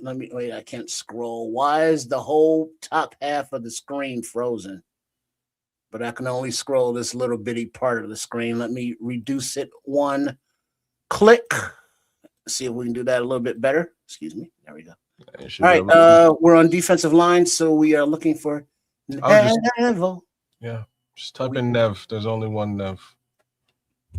I'll tell you what. Damn draft. I'm fucking doing it. EV. All right, that's fine. Feel free. All right, there he is. Sign. And what did he sign for? 2 years, $6 million, right? $6 million. So that's correct. That is. Boom. All right. And then we signed linebackers. Okay. Wait, back up. What's his name? Devin, D-E-V. Devin Bush. There he is. And for a lot less, wait, why can't I click on him? You think he's already on the team? Well, hold on. Let's see. Was he a linebacker? Yeah. Wait, TJ Edwards, Hippolyte Sewell. He is not. Go figure. I don't know. Oh, maybe cap. What? Because of the cap. That is why. But it's not letting me even. So go back to cap management. Hmm. And we got to cut some people here. Well, who did we cut? Like IRL. D-Rob's gone. D-Rob's gone. I don't know that. I need to look at free agency right now. Billings, I don't think is coming back. All right. Well, but I mean, on this roster here, D-Rob is already gone. Billings is already gone. You know, I don't see anybody on here that we. Are you sure? It's like scroll right down to the bottom. Does it say show more when you're at D tackle? No, that's it right there. Okay, go to all. All. Let's slowly scroll down to the bottom. Let's see what we got here. Tooney, Dale, Jonah, Get Grady, Cole Komet, Colson Loveland.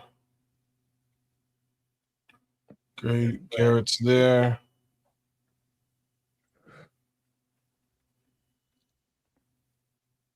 Yeah.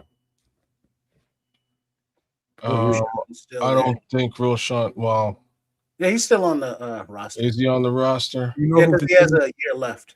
You know who today's biggest loser is? Ruben Hippolyte. Yeah. It's not a bad comment to make. Yeah, but everybody up here looks current, but the cap is off. And Dominique Robinson was right there. Go up to Dominique. Hampton. Oh, Hampton. My bad. Yeah, that was Hampton. Yeah, so I don't know how to. You know what I mean? Don't worry about it. Just go to the draft. Man. All right. Well, hold on. Well, we still got what is that? Safety. Where is it not populating? Look, just back up and oh snap. Did too much, didn't you? Well, I mean, it wasn't like we really did anything. Yeah, he didn't do too much. So just restructure Montez Sweat for shits and giggles. Did we ever? I don't know if we mentioned that we re-signed Daniel Hardy. Did we mention that? It's captured here. We did mention it. It's actually also captured in this mock draft sim. Oh, yes, that's a good point, Sharon. It's hard to trade a guy that's just coming off of surgery, though. So there's Daniel Hardy right there. Eventually is right. Maybe at some point. Okay. So let's get your guys now, Trip. You should have now. What did we pay Jackson and for how long? That was 2 years, 7.5. So we move this back to 7.5. 2 years. Boom.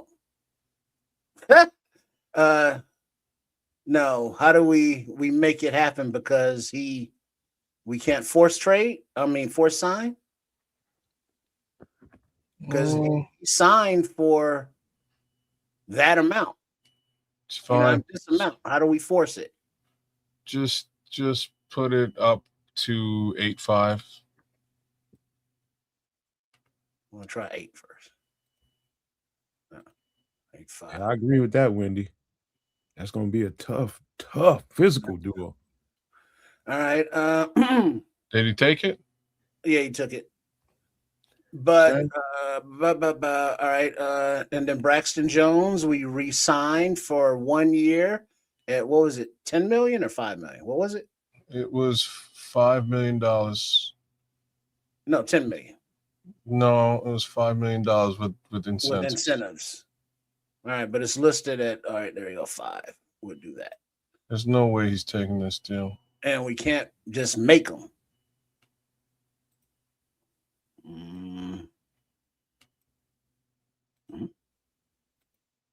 All right, let's bump it up to there. Yeah, force. There we go, force. Okay, go. Oh, I would have went back lower. See if we can force it for lower. All right, fine. And then Coby Bryant. See, Nick Cross is still out there. Wait, he must be higher up, wasn't he? Reed Blankenship, he signed with Texans. You were just on Coby Bryant. I was? Yeah. Oh, sure was. And I still can't sign him. Well, see? Because now you're back down to having no money again. And I can't, manipulate anything. All right, so that's go back to cap. Go back to cap. Uh-huh. Just restructure Jalen Johnson. Will do. He's a cornerback, and there he is. So we will restructure him. Sure. Thank you. And now we go forward, back to free agency, back to safety. And scroll down. Scroll. There Coby, there he is. And Coby Bryant signed 3 years, $40 million. How much is that? Dude, it's 3 years, 30. This is 36 and change. Bring it down to try him at 10. He's gonna say no. That's what it was. Sure. All right. So 11 said no. 12. Just say okay. Yes. There it is. Boom. All right. And that's Devin Bush. We couldn't sign because of his price tag. Did you do Neville this time around, or did we get Neville last time? Neville. Let's see. Wait, let me see Bush real quick since we're here. And that's the right Bush, right? Devin Bush? Yeah. Mm-hmm. Yep, still not allowed. All right. Neville. Big Maple. We won't be able to do either one. Let's see. Holler if you see him. Holler if you hear me. Onyemata got signed. Franklin Myers got signed. Rankins got signed. Who the Onyemata gets? Oh, you talking about in this simulation? No, he got signed in real life. Who did he get signed with? David Neville Gilmore. I'm sorry, right here. Yeah, I can't sign him either. I didn't know. Who did Onyemata go to? Somebody help me out, chat, because I'm a little hands full right here. Let's go back to cap management and let's look at all. Let's go to Brady Jarrett. Yeah, I'm looking at all the higher Joe Tooney. Just do two more. Yeah, doing all those just to put that there and then give us some money. Money in the bank. Da-da-da-da. Yeah. All right. And it's still in the yellow. Damn. That should do it. It's still in the yellow. You moving really, really fast, man. Well, no, what we're doing, we're trying to replicate the signings that we had, but on the stick to the model here, the cap number isn't. Onyemata went to the Jets. Leo factor. Good lookout, Leo. Thanks, Leo. It doesn't allow me to now we can get on Gilmore, and he did a 2-year deal for $12 million, so that's $6 million a year. 29 kids. Say what now? He's 29. Yeah, no, I knew how old he was. Yeah, Gilmore. Yeah, I actually looked it up. I didn't say anything earlier on. All right, and so the only one left is the linebacker, and that is Devin Bush, which I just passed. And now we can sign him. Devin Bush was 3 years, $30 million. Hey, kids, he's about 6 months from over the hill per trips. As far as triple R is concerned, yeah, you got it. Well, no, he's pushing it because he's still on this side of 30. See? 6 months. Let's see if we can get him for there. Nope. Revise. Can we get him for 12? Make offer. Force 12. Thank you. All right. So it looks like what we've done thus far on our depth chart, we have mimicked the offseason free agent signings and moves thus far. So this is our current depth chart, and Case Keenum, we got to bring him back, right? That's the last one. $5 million deal for Case Keenum. All right. 2 years. Case Keenum re-signed. Was it 2-year deal, right? That's fine. You know what? Screw that. 2.5. Oh, No. 2.5. Well, no, we just got to make the numbers fit. That's all that is. Man, come on, kid, you cheap. All right. So now this, I mean, hey, if I'm cheap, Ryan Poles is cheaper. You cheap, man. The cap number isn't exact, but the roster is. How about that? Okay. So these are our quarterbacks. This is the current roster as it stands, with Bradbury included at center. And then on the defensive side of the ball, we see Neville there. We see Bush is there. And now obviously we're going to move Bush ahead of him. DeMarco Jackson is re-signed and in the fold. We'll move him up there. Then Coby Bryant at safety. And these are all of our acquisitions thus far. Thank you. And so now we will move to the draft, of which Nomad is going to do. I'm giving us one trade. I'm gonna try to keep it as real as we can. All right. Well, it's your party. Cry if you want to. But from jump right here, the picks we have on the board are 25, 57, 60, 89, 129, 238, and 240. Now, would you like to make a trade or start? Start the draft. Draft is started. And we are off. Now, for those of you who may not have seen this before, we have you stick to the model before. So the stars you see to the right side are all players that Nomad has identified that our scheme fits, offense and defense, and are eligible for picks. Now we are at 25 on the board. You know, you see here you have your Caden McDonald, TJ Parker, and such. Then you also have 7 trade offers. Are you interested in trading here? No. All right. We will. Right to edge. Go get Akeem Mesidor. Let's keep moving. All right. Edge. We go to Akeem Mesidor, second one off the board after Parker, but he is the first one off the board now, and it is sent. So the train moves on as we take a little look at our depth. Oh, he's not registering yet. A little soon, but we are back, and we're on the board at 57. Exploring trades here or no?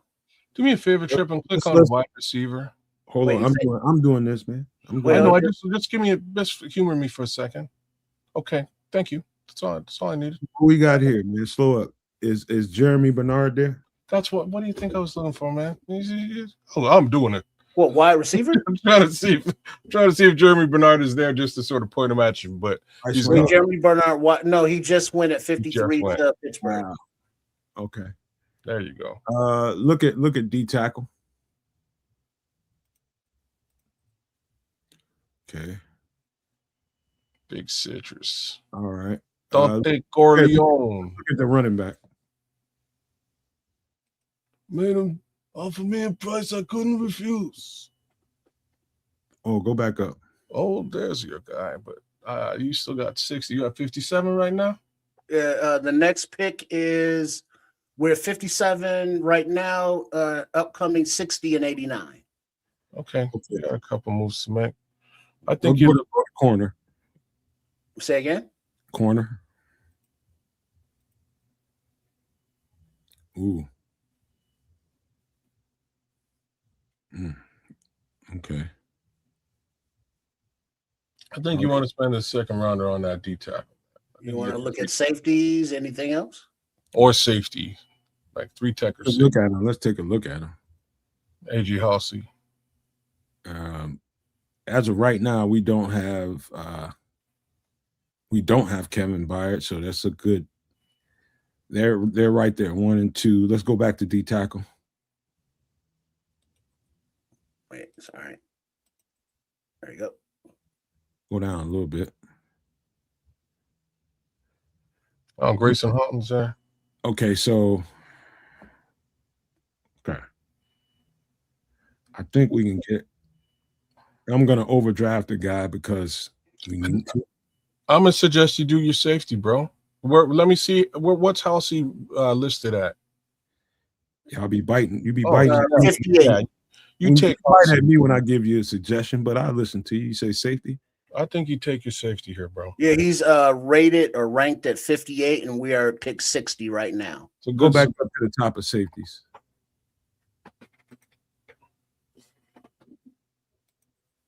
That is the top of safeties right here. AJ Halsey, Ramsey, Bud Clark. I'm gonna keep the speed going. I'm gonna go with Bud Clark. Well, then you can wait. Well, when's Bud Clark? 111? 111. I don't need AJ Halsey right now. Okay, well then don't get him. I'm just saying you can gotta get him. understand what like if you thinking of Coby Bryant as your box safety or your free safety, then if you see him as a free safety, then you're gonna get Bud Clark. Okay, well then you've like what you've done right now is you've identified your safety. You can get him with pick 89 as opposed to pick 57. Okay. See what I'm saying? So he'll be on the board. There's like a bunch of safeties in front of him. He'll be on the board a little bit later on. You see, Bud Clark is down here, and we are up here. So safety wise, let's go back to DT, man. Okay. Bud Clark is the third safety on the board right now. We might be able to get him the next pick. All right, defensive line. Yeah. This is the top: Dominique, Big Citrus, Orange, Jackson, and On. We're gonna go with we need a 3 technique, man. Oh, there's Jacob Rodriguez right there, but I think we're all right at linebacker. Yeah, go back to D tackle, man. Just stay there. Let's scroll down a little bit. Dale Jackson's a what? Is he a 3? I'm gonna overdraft the guy, and y'all ain't gonna understand it, but I'm gonna draft him anyway. In the second round? Mm-hmm. Who you want? Not Daryl Jackson, but Zane Durant. Don't worry about where he's lined up here. Oh no. You want Durant? Yeah. You picking him in the second round for? You're a madman. All right. So you got Edge, Akeem Mesidor. You got 3 tech Zane Durant. We're at pick 60. The next pick after is 89, then 129. Let's look at that safety again. Hold on 1 second. Let me take those off. There we go. Here we go. Safety right here. So now I'm gonna think about whether I want Coby Bryant to play in the box like he's been playing, or do I want him up top? And that's the question. So if I don't want him in the box and I want him up top, then I'm gonna draft Bud Clark. I mean AJ Halsey. But if I want him in the box and I want somebody else up top, it's got to be Bud Clark or Kamari Ramsey. So you see what I'm thinking? He's versatile that way, and I think Coby Bryant's best attributes are around the ball. The closer you can get him to the ball, the better he plays. Okay. I'm gonna run with this. I'm gonna keep being fast. I'm gonna go with Bud Clark. I wouldn't do that here. Both of them can move in and out of there. Versatility. I'm gonna suggest you get Mike Washington now and get Bud Clark with your next pick. Mike Washington will likely we can do that just because of how they're sitting you right. Mike Washington will likely be gone. There's Mike right there. He's pretty close. Let's get the horse. All right, so Mike Washington. Yeah. Sent. Next one is gonna be Bud Clark if we're lucky enough. Who's who, Foster? Uncle fucking motherfucking Foster. They're gonna take him from me, man. All right. Hold your breath, clench your cheeks. You know, don't let the turtle stick his head out because you're on the board, and we go to safety, and Bud Clark is there. Get him. He's the top safety on the board, and he is gotten. All right, so far you have signed edge Akeem Mesidor, 3 tech Zane Durant, running back Mike Washington Jr., safety Bud Clark. The next pick is 129, and then 238 and 240. I'm looking. Let's look at edge one more time. Okay, 1 second here. Because we still need some depth because Dom Rob is gone. All right, so just take a look at your defensive depth chart right now. I know what it is. We good. Okay. I'm just taking a look as for everybody else as well. And so you're looking at you need linebacker as well. So what position grouping? About 195, Paul. All right, so we're looking at let's look at edge one more time. Might be able to double down here. These are all the start edges, so let's go to all edges. Max Llewellyn. Max Llewellyn's a good look here, but I think you should look at your boy Bryce Lance, man. What, wide receiver? That's my suggestion. Oh, look at him. He's right there. He's a first start wide receiver on the board. It's a good look. Now let's look at corner one more time before we do that. Okay. Ooh. Okay. All right. That's exactly what we need to do. Go with the receiver. Go with Bryce Lance. All right. Wide receiver. Scroll up. Wait, hold on. Where are we at? Well, that was wide receivers. There we go. What up, Foster? Paul Martin. What up, guys? All right. Bryce Lance is done. All right. Our next pick, 238 and then 240. So 2 more picks.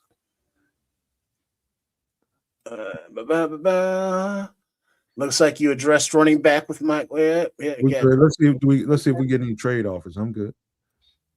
Nah, you won't get no trades for these 2 later picks, but you know you'll have a couple of depth players here that you start. That much I can say. Really, just a question of what you want to do. I think you probably want to get a corner here if there's one left over. No. Corner you say is there. Yeah, Ephesians Prishuk.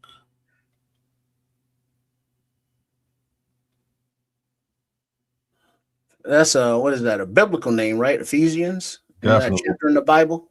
That is a chapter in the Bible. Okay. Scroll down on the corners a little bit. Just scroll a little bit.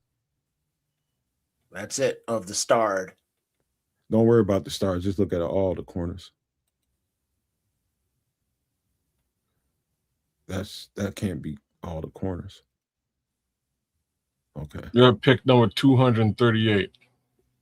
Okay, slow down. Just slow down a little bit. All right. Do me a favor. Look one more time at offensive tackles or offensive line tackles in particular.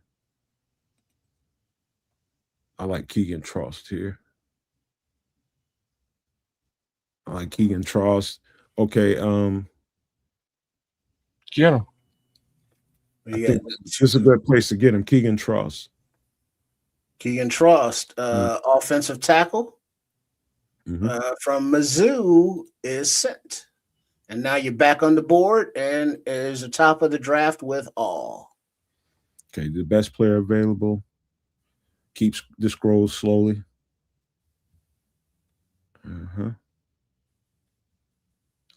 We didn't get the corner we wanted, but I'm gonna find one. Oh, Thaddeus Dixon's there. Hold on, don't take him yet. Ooh, Romello Brinson's a explosive receiver. Keep going. Quintavious.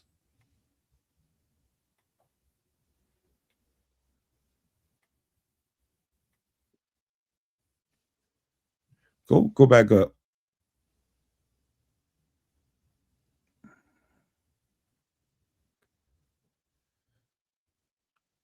Grab that Dixon, cornerback.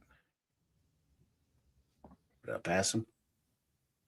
Right there. Thaddeus Dixon, the 6'1", 195-pound cornerback is drafted.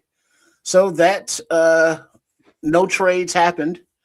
You get in the heat of the draft, and it it's like, well, need this guy, got to get this guy. So we're not going to look at the offseason grade as a B, but we made it happen. But draft-wise, what Nomad did is, we look here, you got Mike Washington, running back, Bryce Lance at wide receiver, left tackle of Keegan Troost, and then on the defensive side of the ball, we're looking at Zane Durant, tackle, and then we have Bud Clark at safety, but there were also a couple more, wasn't there? Akeem Mesidor at edge, Zane Durant at 3 tech, running back Mike Washington, safety Bud Clark, wide receiver Bryce Lance, offensive tackle Keegan Troost, and cornerback Thaddeus Dixon. They probably gave me the B because I overdrafted Zane. I'm pretty sure. Oh, that's why you got a D? Why? You got a D? B. You got a B for that. B? Yeah, for sure.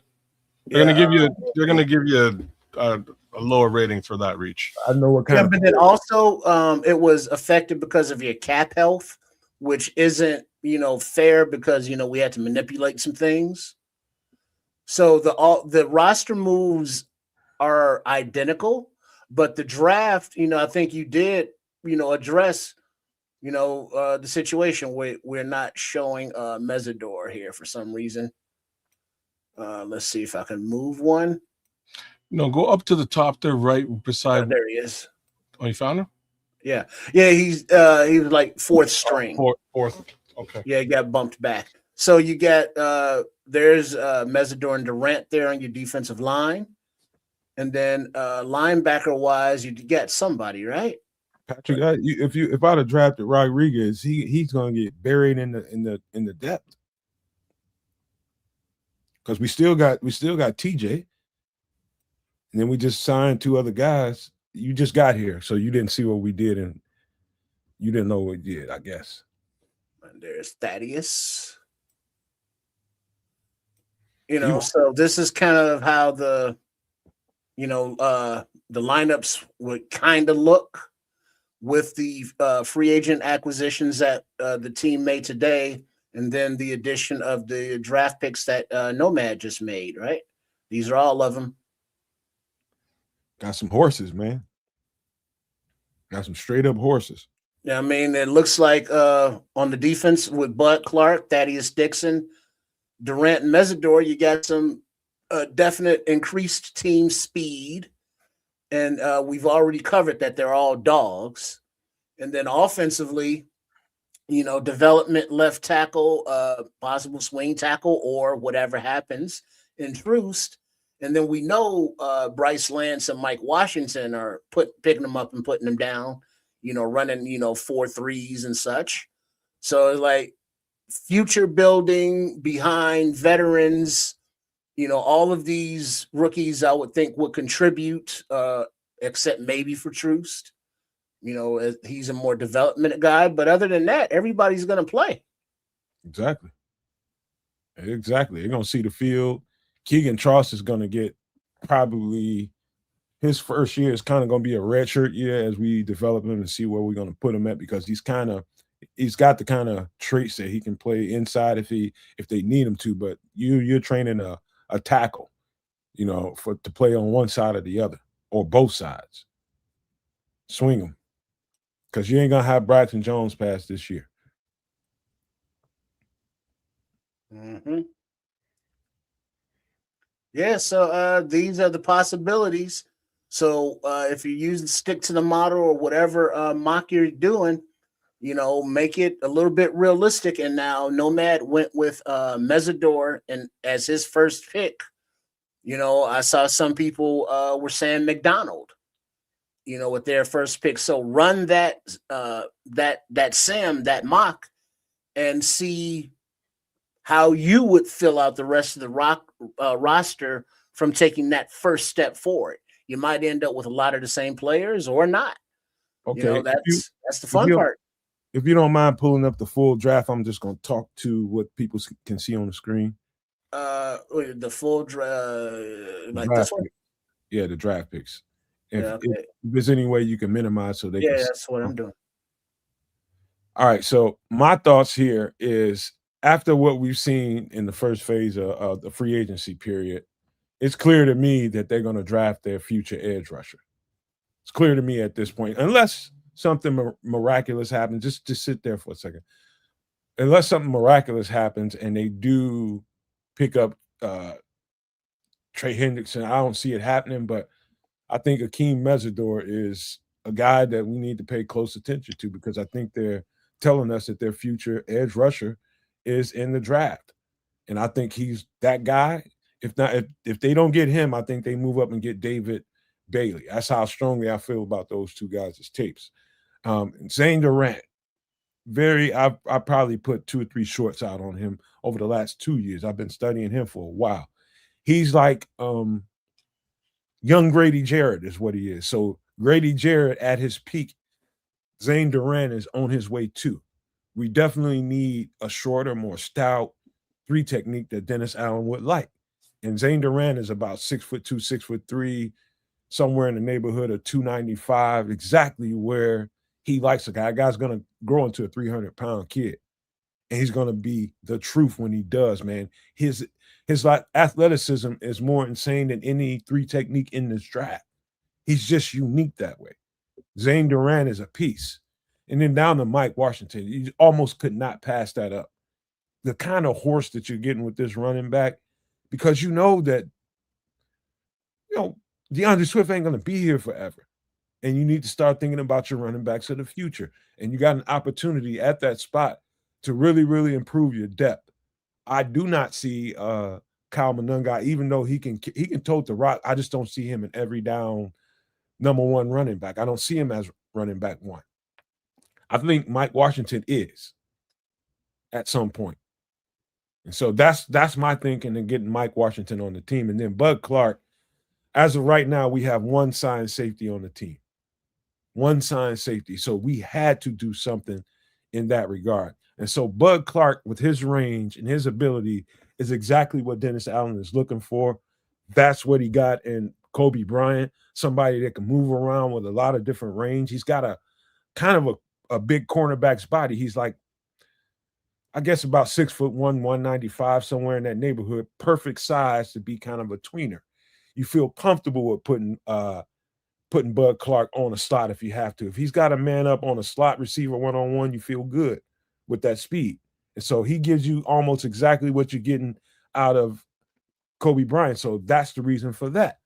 And Bryce Lance, need I say more, man? I think we spoke on this guy quite a bit here on the show, man. I think this guy's got the best hands in the draft. Best hands, pure, bar none. But he's even better at route running and getting better than he has been all the time. He's being trained by a pro quarterback brother.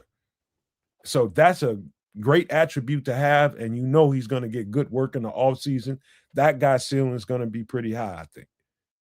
So that's the reason for the receiver, Bryce Lance. And then Keegan Trost is from my area. He's from my neck of the woods. He's grown quite a bit, and I think he's kind of a tweener. You can kind of draft a tackle, but you can kind of cross-train him to be guard as well. But I think under the circumstances, I think Keegan Trost is the kind of, out of Missouri, is the kind of guy that you want to start training to go from one side to the other at tackle. And he's pretty much primarily played right tackle at Missouri, but he's got the kind of traits and technique that I don't think he's going to have a problem whatsoever flipping to the other side and getting used to that foot up as opposed to the other foot up on the right side and all those techniques that come with that. It's harder than I describe it, but I'm just saying this guy's a good piece to have. And the last guy, Thaddeus Dixon, he's a bigger cornerback, about 195. He's kind of a tweener in between. He's 6'1", 195, in between a cornerback and safety. But he's physical. He's physical. We don't know exactly how this cornerback situation is going to play out with this team. I still feel like we got a couple of guys that may or may not be here. But I think you have to draft this big corner because you don't know exactly how what's his name, number 32? I'm having a brain fart right now. Terrell Smith. Yeah, Terrell Smith. We don't know how he's going to come back, and we need the depth, right?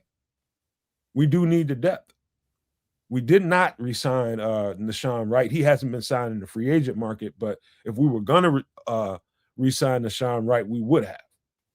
And so now I think you're looking at Tyreek Stevenson probably as a starter going into week 1, and maybe depending on how well Terrell Smith comes back off of his injury, maybe he's the guy that backs him up. But we need somebody to back him up. And so that's where Thaddeus Dixon comes in. Is that all understandable? Makes sense to me, man. Like I said, I think your only little shortcoming is overdrafting your 3-tech. I think you could have got him a little bit later on. But other than that, what you did made sense, man. You got yourself your running back. Now you got a RB, what is it? Running back by committee. And yeah, RBC. That's it. Yeah. You're right.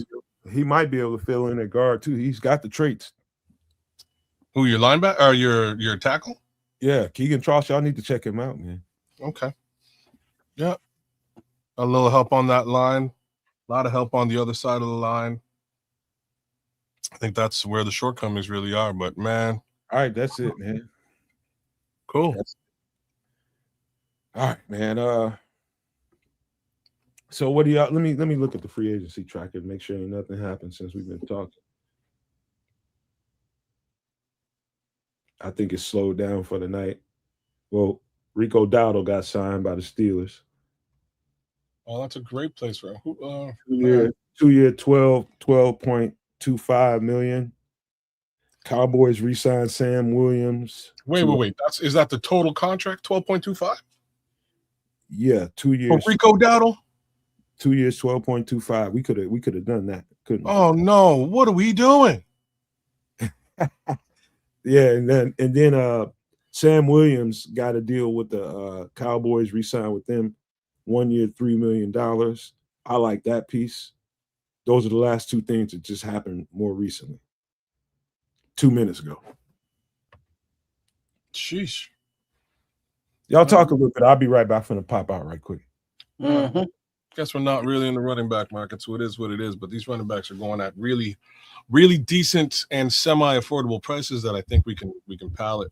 Well, but that makes me lean more to believe that, they're going to identify, their Mike Williams or whoever the rookie running back is in the draft, because they didn't seem to want to get into the into that market, because Kenneth Walker Jr., went to the Chefs, and all of the other ATN, had his choice. Dobbins got re-signed, so no interest in Dobbins, but like Kenneth Walker Jr. signed for 12, he signed for 15, which is crazy.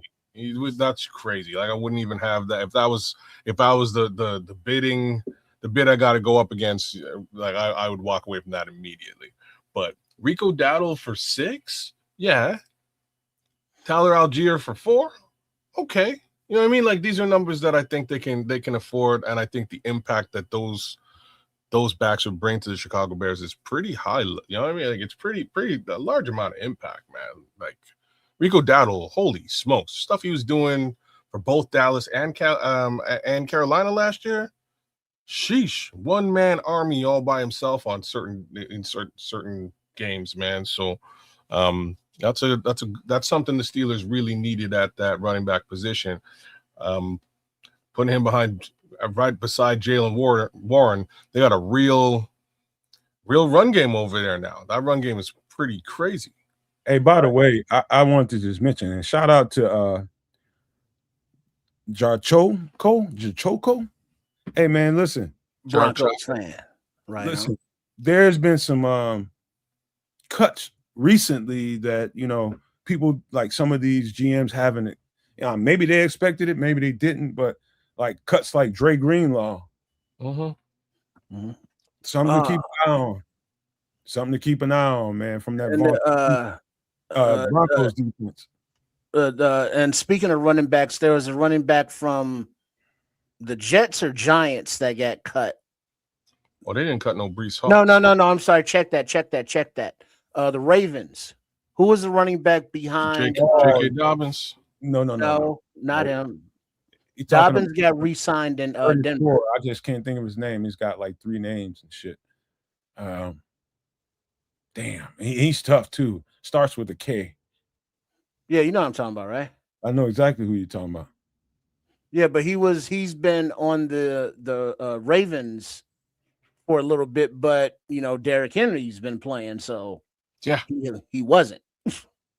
Damn, I can't think of his name right now. But other players like that are getting released, and it's like, oh Keaton shit, Mitchell. they could be an upgrade. Keaton Mitchell. Shout out to Mr. Jewish 360. Oh yeah, good looks. Keaton Mitchell. Jewish. Keaton Mitchell. He's a dog, man.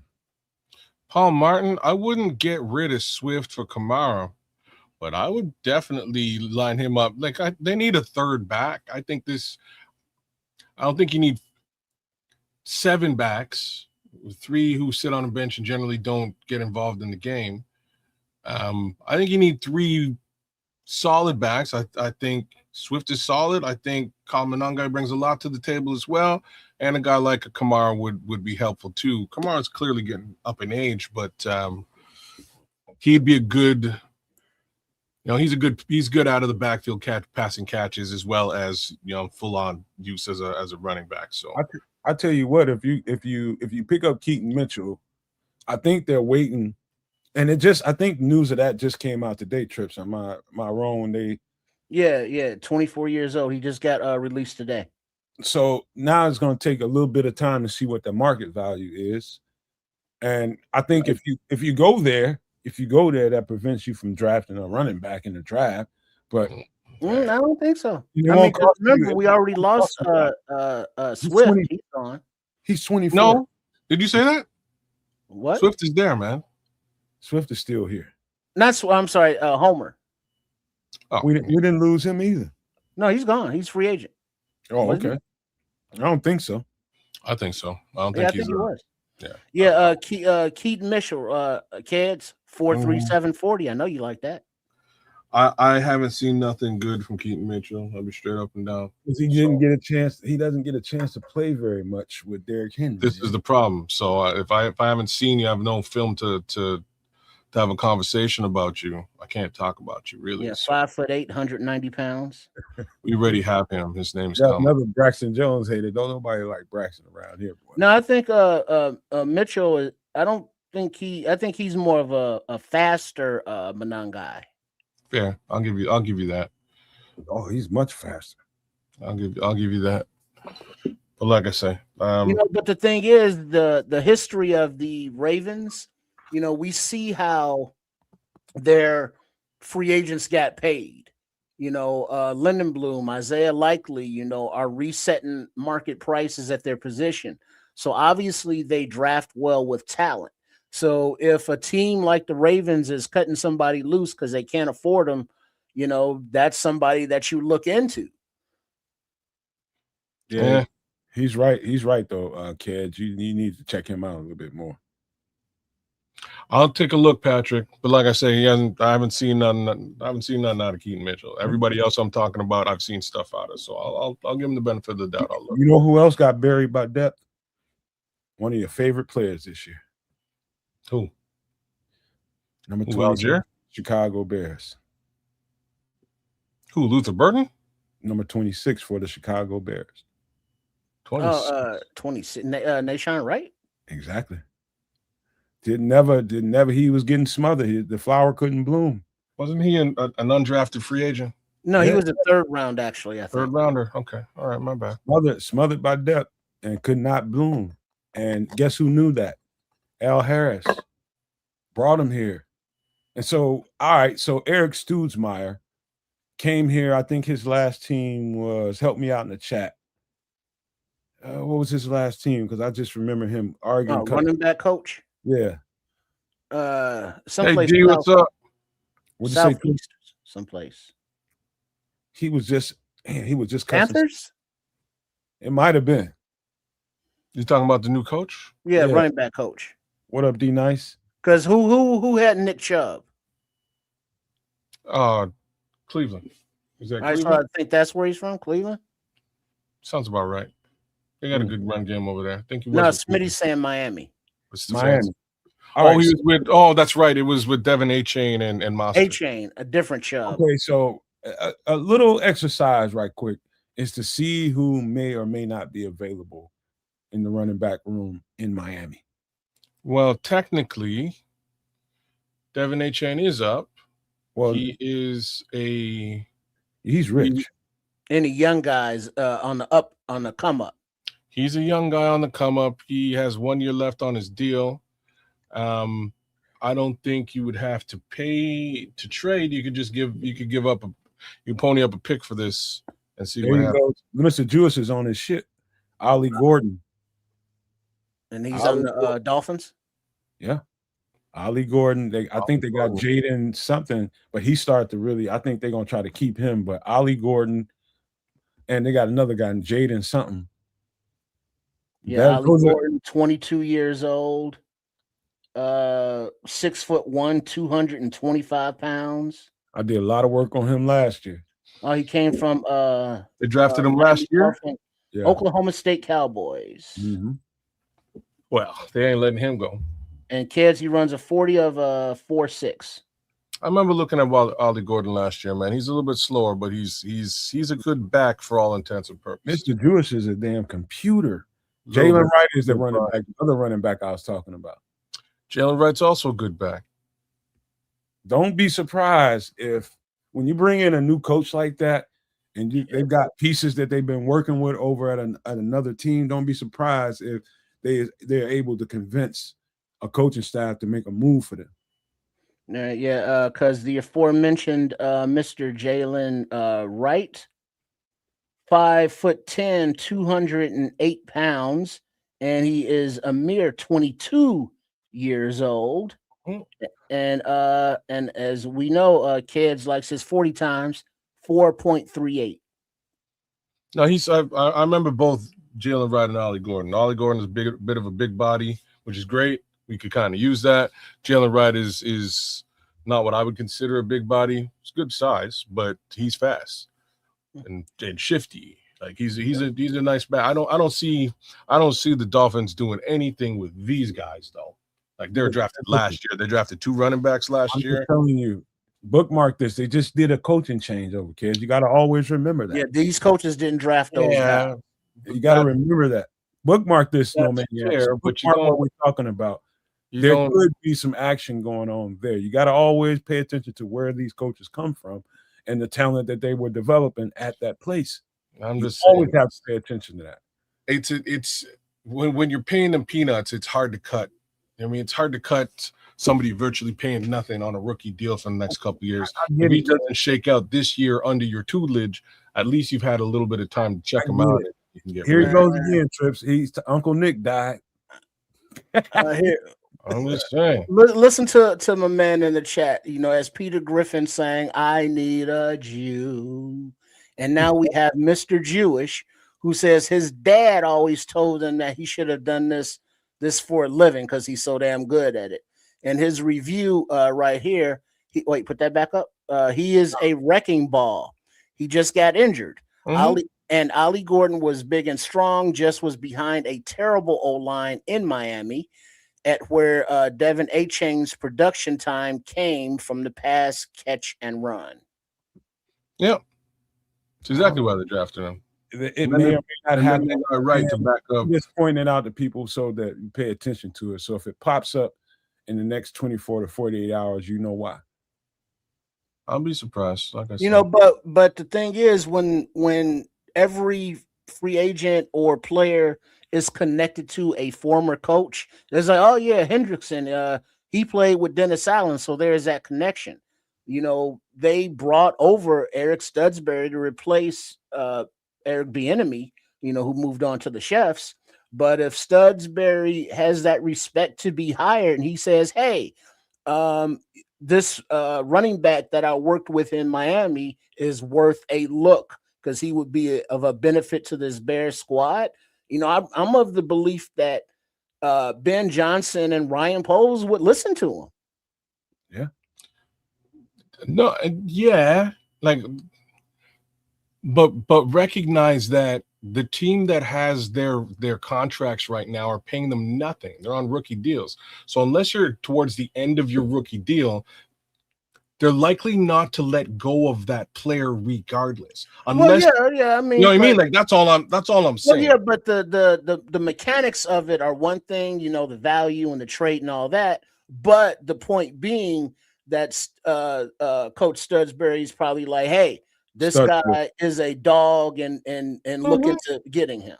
If he's available, if they're available to move, like Nashawn Wright's an interesting comparison. If you're saying Nashawn Wright, he was buried under you know, in a depth chart for 3 years, and he's coming out of his rookie deal.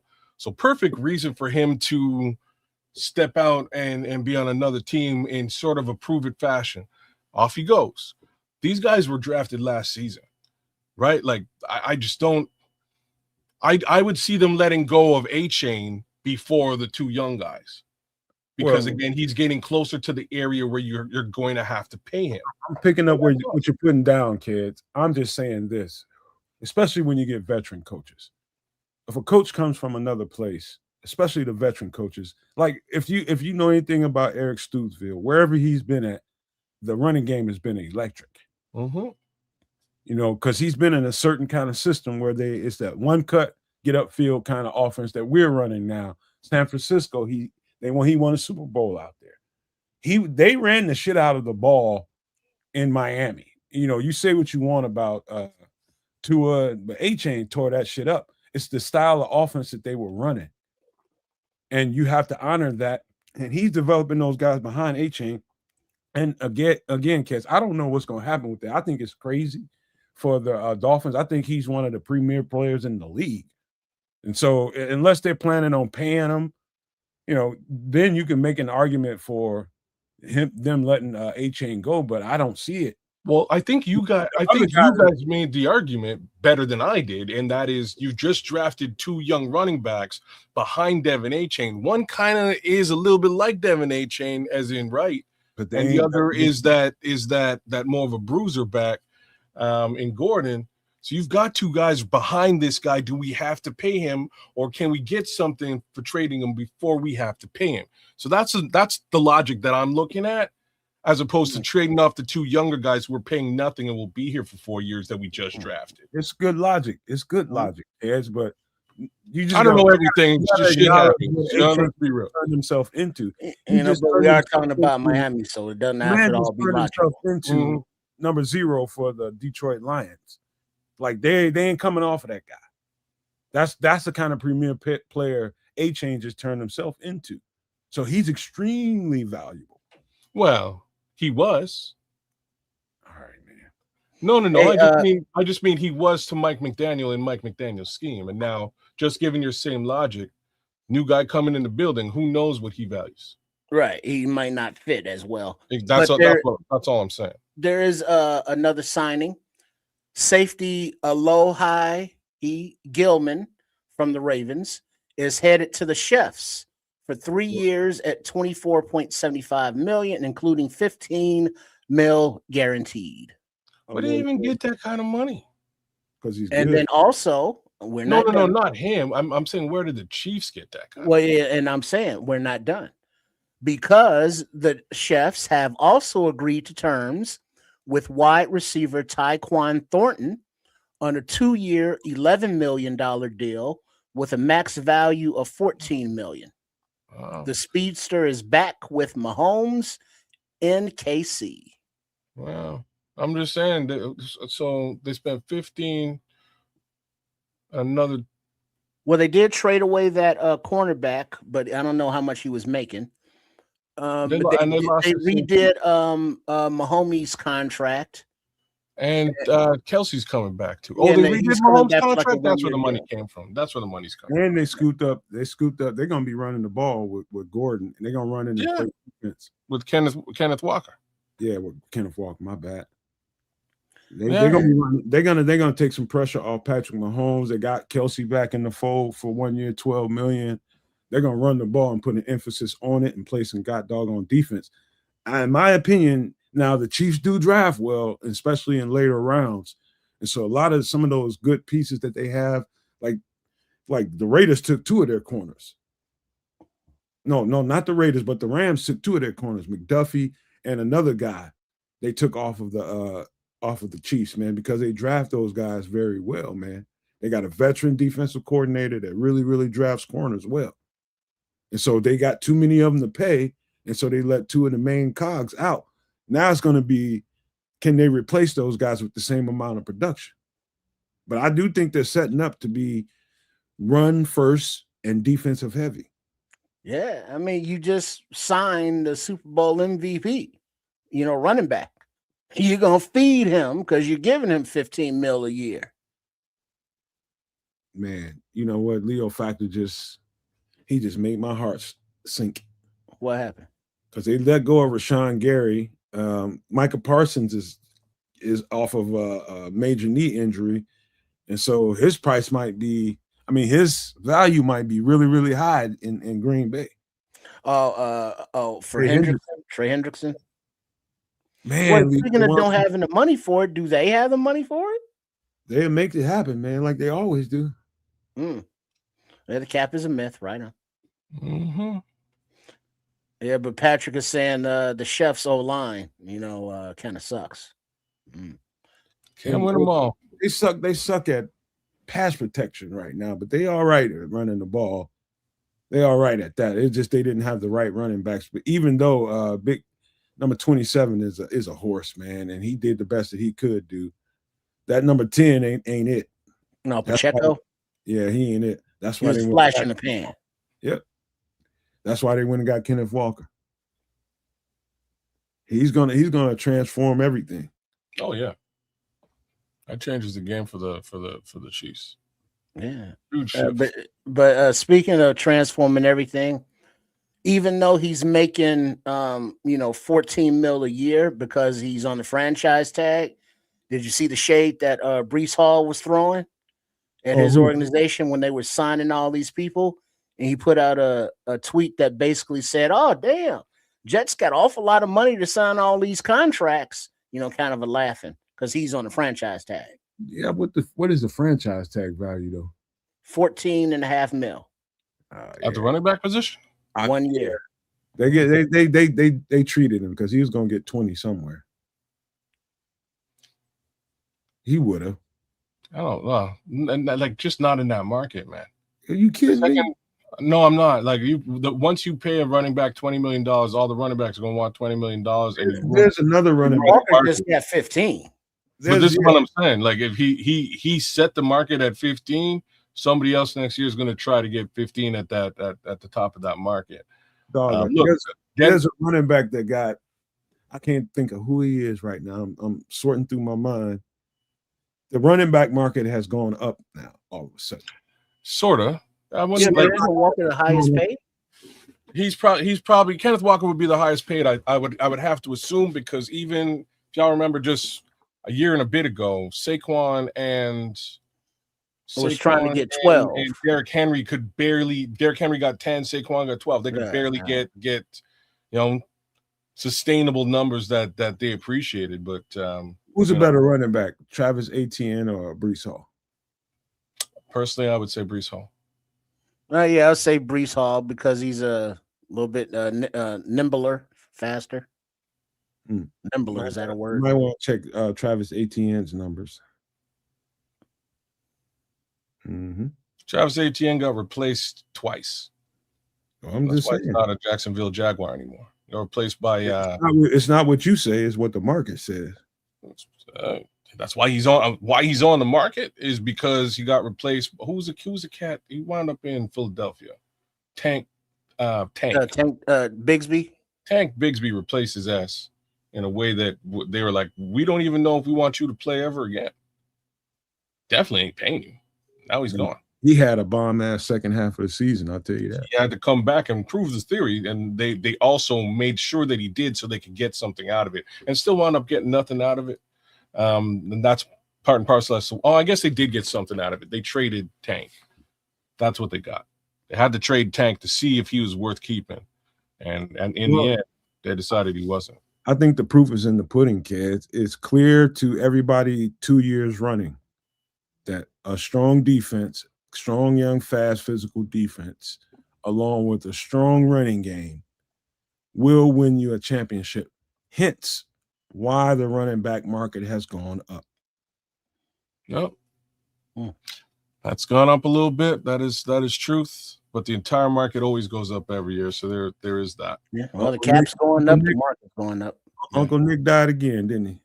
No, I'm just did he? I don't know. Hey, we got let's see, Greg Gabriel posted. He just talked to a friend with the Rams organization, and Big Maple Gallimore played for the Rams in 2024. And the friend said that Gallimore is a stud, snap to whistle guy, will be good versus run and as a pass rusher.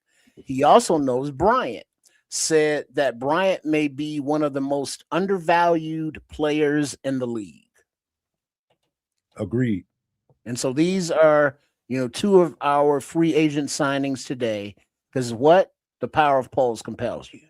I'm being honest with you, Kez, and not because you're here and you're from Canada and Gallimore's from Canada, but I am totally blown away by the Neville Gallimore I saw in Dallas versus the Neville Gallimore I see now.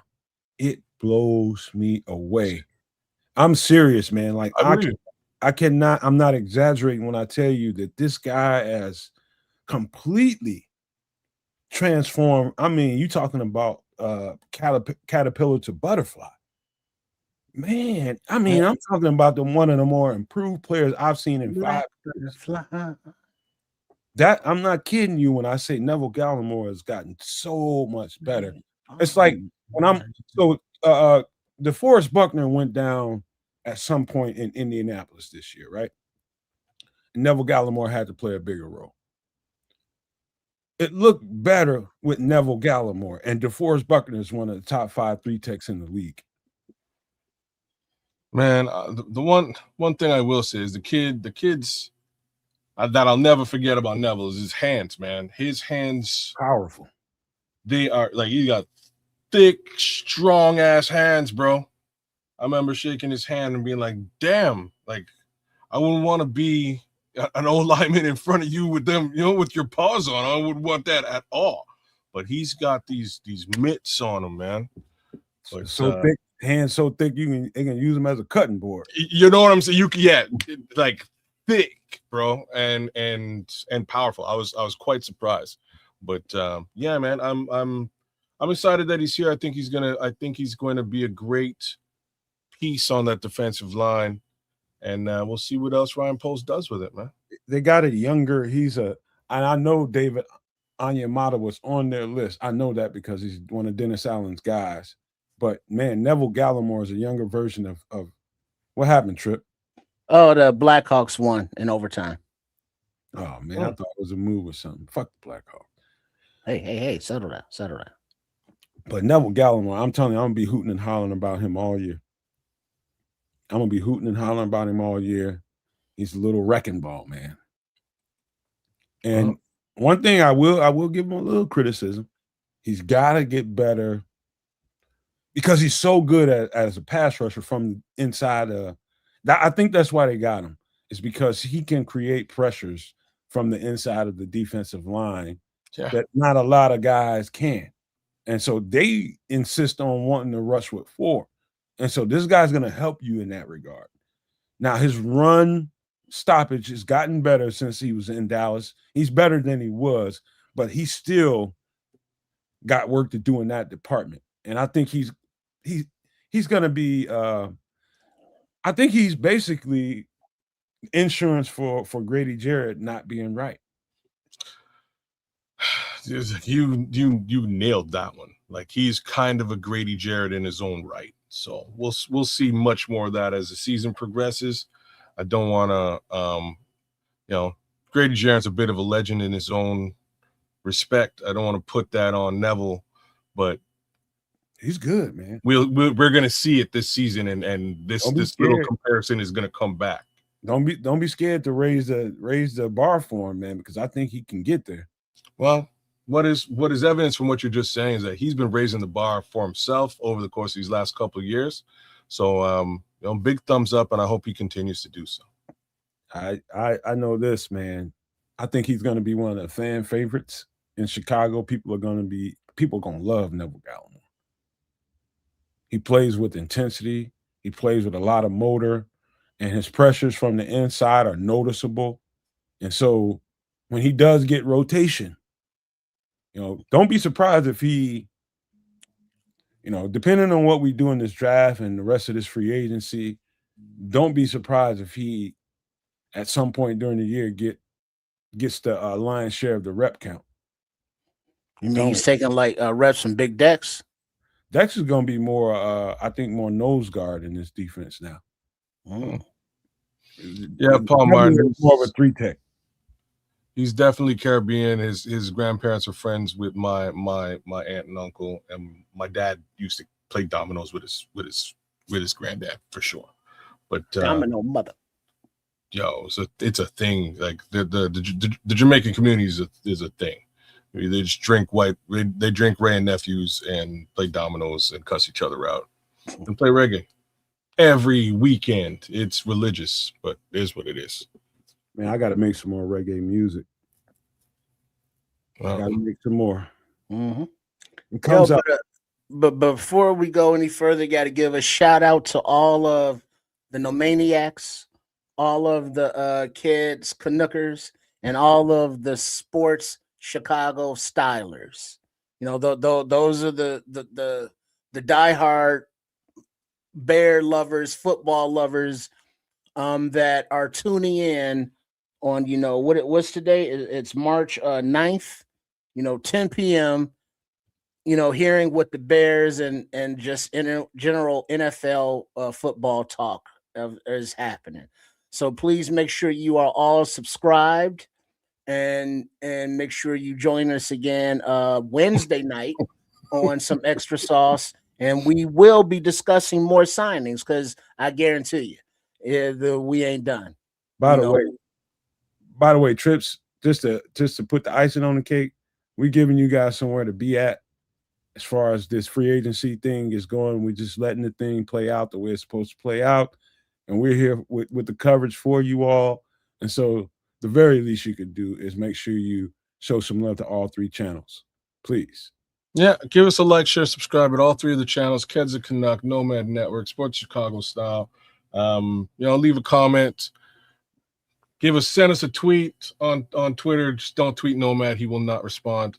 That being said, we appreciate you guys jumping in. Except for Mark Go Pack Go, no love for Mark Go Pack Go.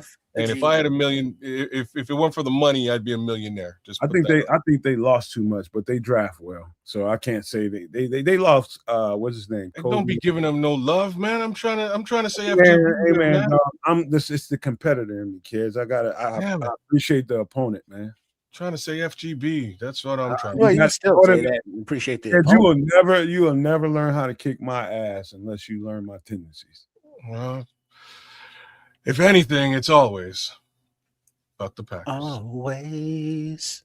I wanted him too, Pilgrim. I really wanted him. That would have put us kind of over the top, but I think because he's off the market, I do think they're gonna have to make some room for Devin Duvernay one more time. Devin, I appreciate the hardcoreness, but we need a little more juice back there. On the returns. Come on, man. He brought it when he needed to. No, he's like one of the top returners in the league, Trip. Right. I don't know what Trip talking about. I know, like at first, like the first couple of mocks I did, I was like, man, you know what I mean? Like, let me get some new blood. And then I did just a little bit of research. He's actually one of the top returners in the league. That's fine. He doesn't command a big salary. He can stay. I would just like if he was able to, make a house call or two. Yeah, me too. That is preferred, but he's one of the top guys. He's getting some of the most yardage back. Yeah, and I will say he is better than VJJ. Granted, VJJ got a Super Bowl ring now because he was there, but return wise, he is more stable. Hey, y'all being messy. I keep dropping my balls, man. Y'all be being messy again, like some goddamn divas. Messy, man. I love how even just his initials touches his heart. It's pretty funny. Yeah, messy for no goddamn reason. Sometimes it's Trace. You don't think his parents knew that his name was Jones Jr. and they put a V in front of it? What was they expecting? You know, I always wonder where you get the goddamn name Bayless. Walking in the rain. Every time I think of this man, I bet he's been fighting all his life about that name. He was holding never be the same. You know, like 90% of everybody listening don't got no idea. You have a good day today? Oh yeah, I followed you. What? Oh, that just sounds like something that JJ would be singing and saying. The whole time he's holding a ferret. Oh shit, man! I'm sorry, y'all. I'm sorry. For reference, y'all got to check out Orange Juice Jones "Walking in the Rain" video. It's guaranteed on YouTube. Don't do that. You might as well get yourself a Atari, man. That's what that video. Hey, how you doing? Hey, baby, sit down. Crumb cake ass. Oh, that's about the messiest video ever. That video's awesome, man. I followed you. Like, what you got to do up to today? I'm admitting he a stalker. Oh, he told the world he was a stalker. Repo man. He's like, put all that stuff on the table and get out. He told the whole world, man. He told a little girl, you dismissed after you followed her all day. No, you just your whole ass on. You leaving the same way you came into this house with nothing. Nothing. Still out there, yeah. I know. They waiting. They trying to get his market value down, and he's trying to wait for the market value. He's like, man, he's strangling. Romeo Dobbs is good, man. That's so funny. But what is it like? Every day that free agency goes on, the prices go down. So, not really. You think Hendrickson's price is going down? Yeah, it is. Watch. I don't think so. It's gonna go down a little bit if by the end of the week. 19 sacks. Hell no. It's gonna go down a little bit. No, it ain't. Yeah, I think he's still gonna make above 30. He's gonna make. Is you thinking it's going down the market value, and then there's hardball by teams with the money? There's a difference. So I think you nailed it, because right now there would be a bidding war for his services is the way that I'm looking at it. If there's a bidding war for his services, all bets are off. He's making 30 and then some. It's quiet right now. I think it's tumbleweeds and quiet, and I think that's on purpose. But again, end of the week, maybe it heats up and it becomes a bidding war between two factions. Who knows? But right watch out for a team like the Chiefs. Watch out for. I think the Chiefs just blew their wad, man. The Chiefs, man. I keep trying to tell you, man. Whatever you think about, maybe there's more money there from the Patrick Mahomes restructure. If they want Trey Hendrickson in Kansas City, he's going to be in Kansas City. Damn, it's a team like that. Cowboys are interesting. That much I can. A team like the 49ers who think that. Okay, we tired of Bosa going through this shit. There's that team. There's teams like that's right there pecking at that window. Right there pecking it. Think about 4-3 type of defenses. That's 49ers. That's true. Well, Dallas, right? Don't touch that. They're all of a sudden they're in the 3-4. Oh, Dallas is okay, so that kind of takes them out. Yeah, so I'm telling you, those two teams in particular, maybe. I'm just trying to think of a team that I'm not thinking of. Don't rule out the Giants either. No. Giants ain't they're not in the edge rusher market. They've got. I've been hearing the stories about they wanting to trade one of them. Yeah, they probably want to get rid of Thibodeau, but I think he's a free agent now. I think he ain't no fucking. He's not on the market. Year. He's not out there. So he's still under another year's Yeah, contract. he has another year. I think the Bears have been in conversations about him. They have. I think they did that 5-year option, 5th-year option. So Yes, they have. They're looking at maybe trading Tremaine over there to get Thibodeau, but they wanted capital back, and they weren't. The Giants weren't willing. So next, because whenever Trey Hendrickson gets a contract, it's going to be for about another 3 years, and you're going to be stuck with that for 3 years. Versus, well, I think you can probably convince him to take a 1 or 2 year. Versus Thibodeau, who's going to cost you for the next 4 years, big, and there's a difference there. I take some gut punches for 2 years versus 4. Yeah, get it in, get it out, no long-term deal.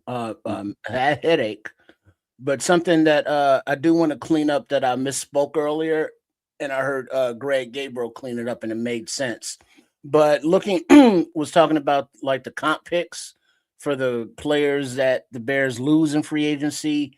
They sign for a certain amount versus how much the Bears pay for free agency. You get comp picks according to that.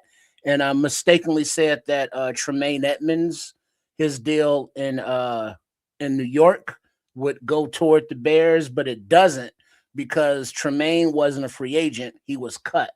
So that doesn't go toward that formula. Oh,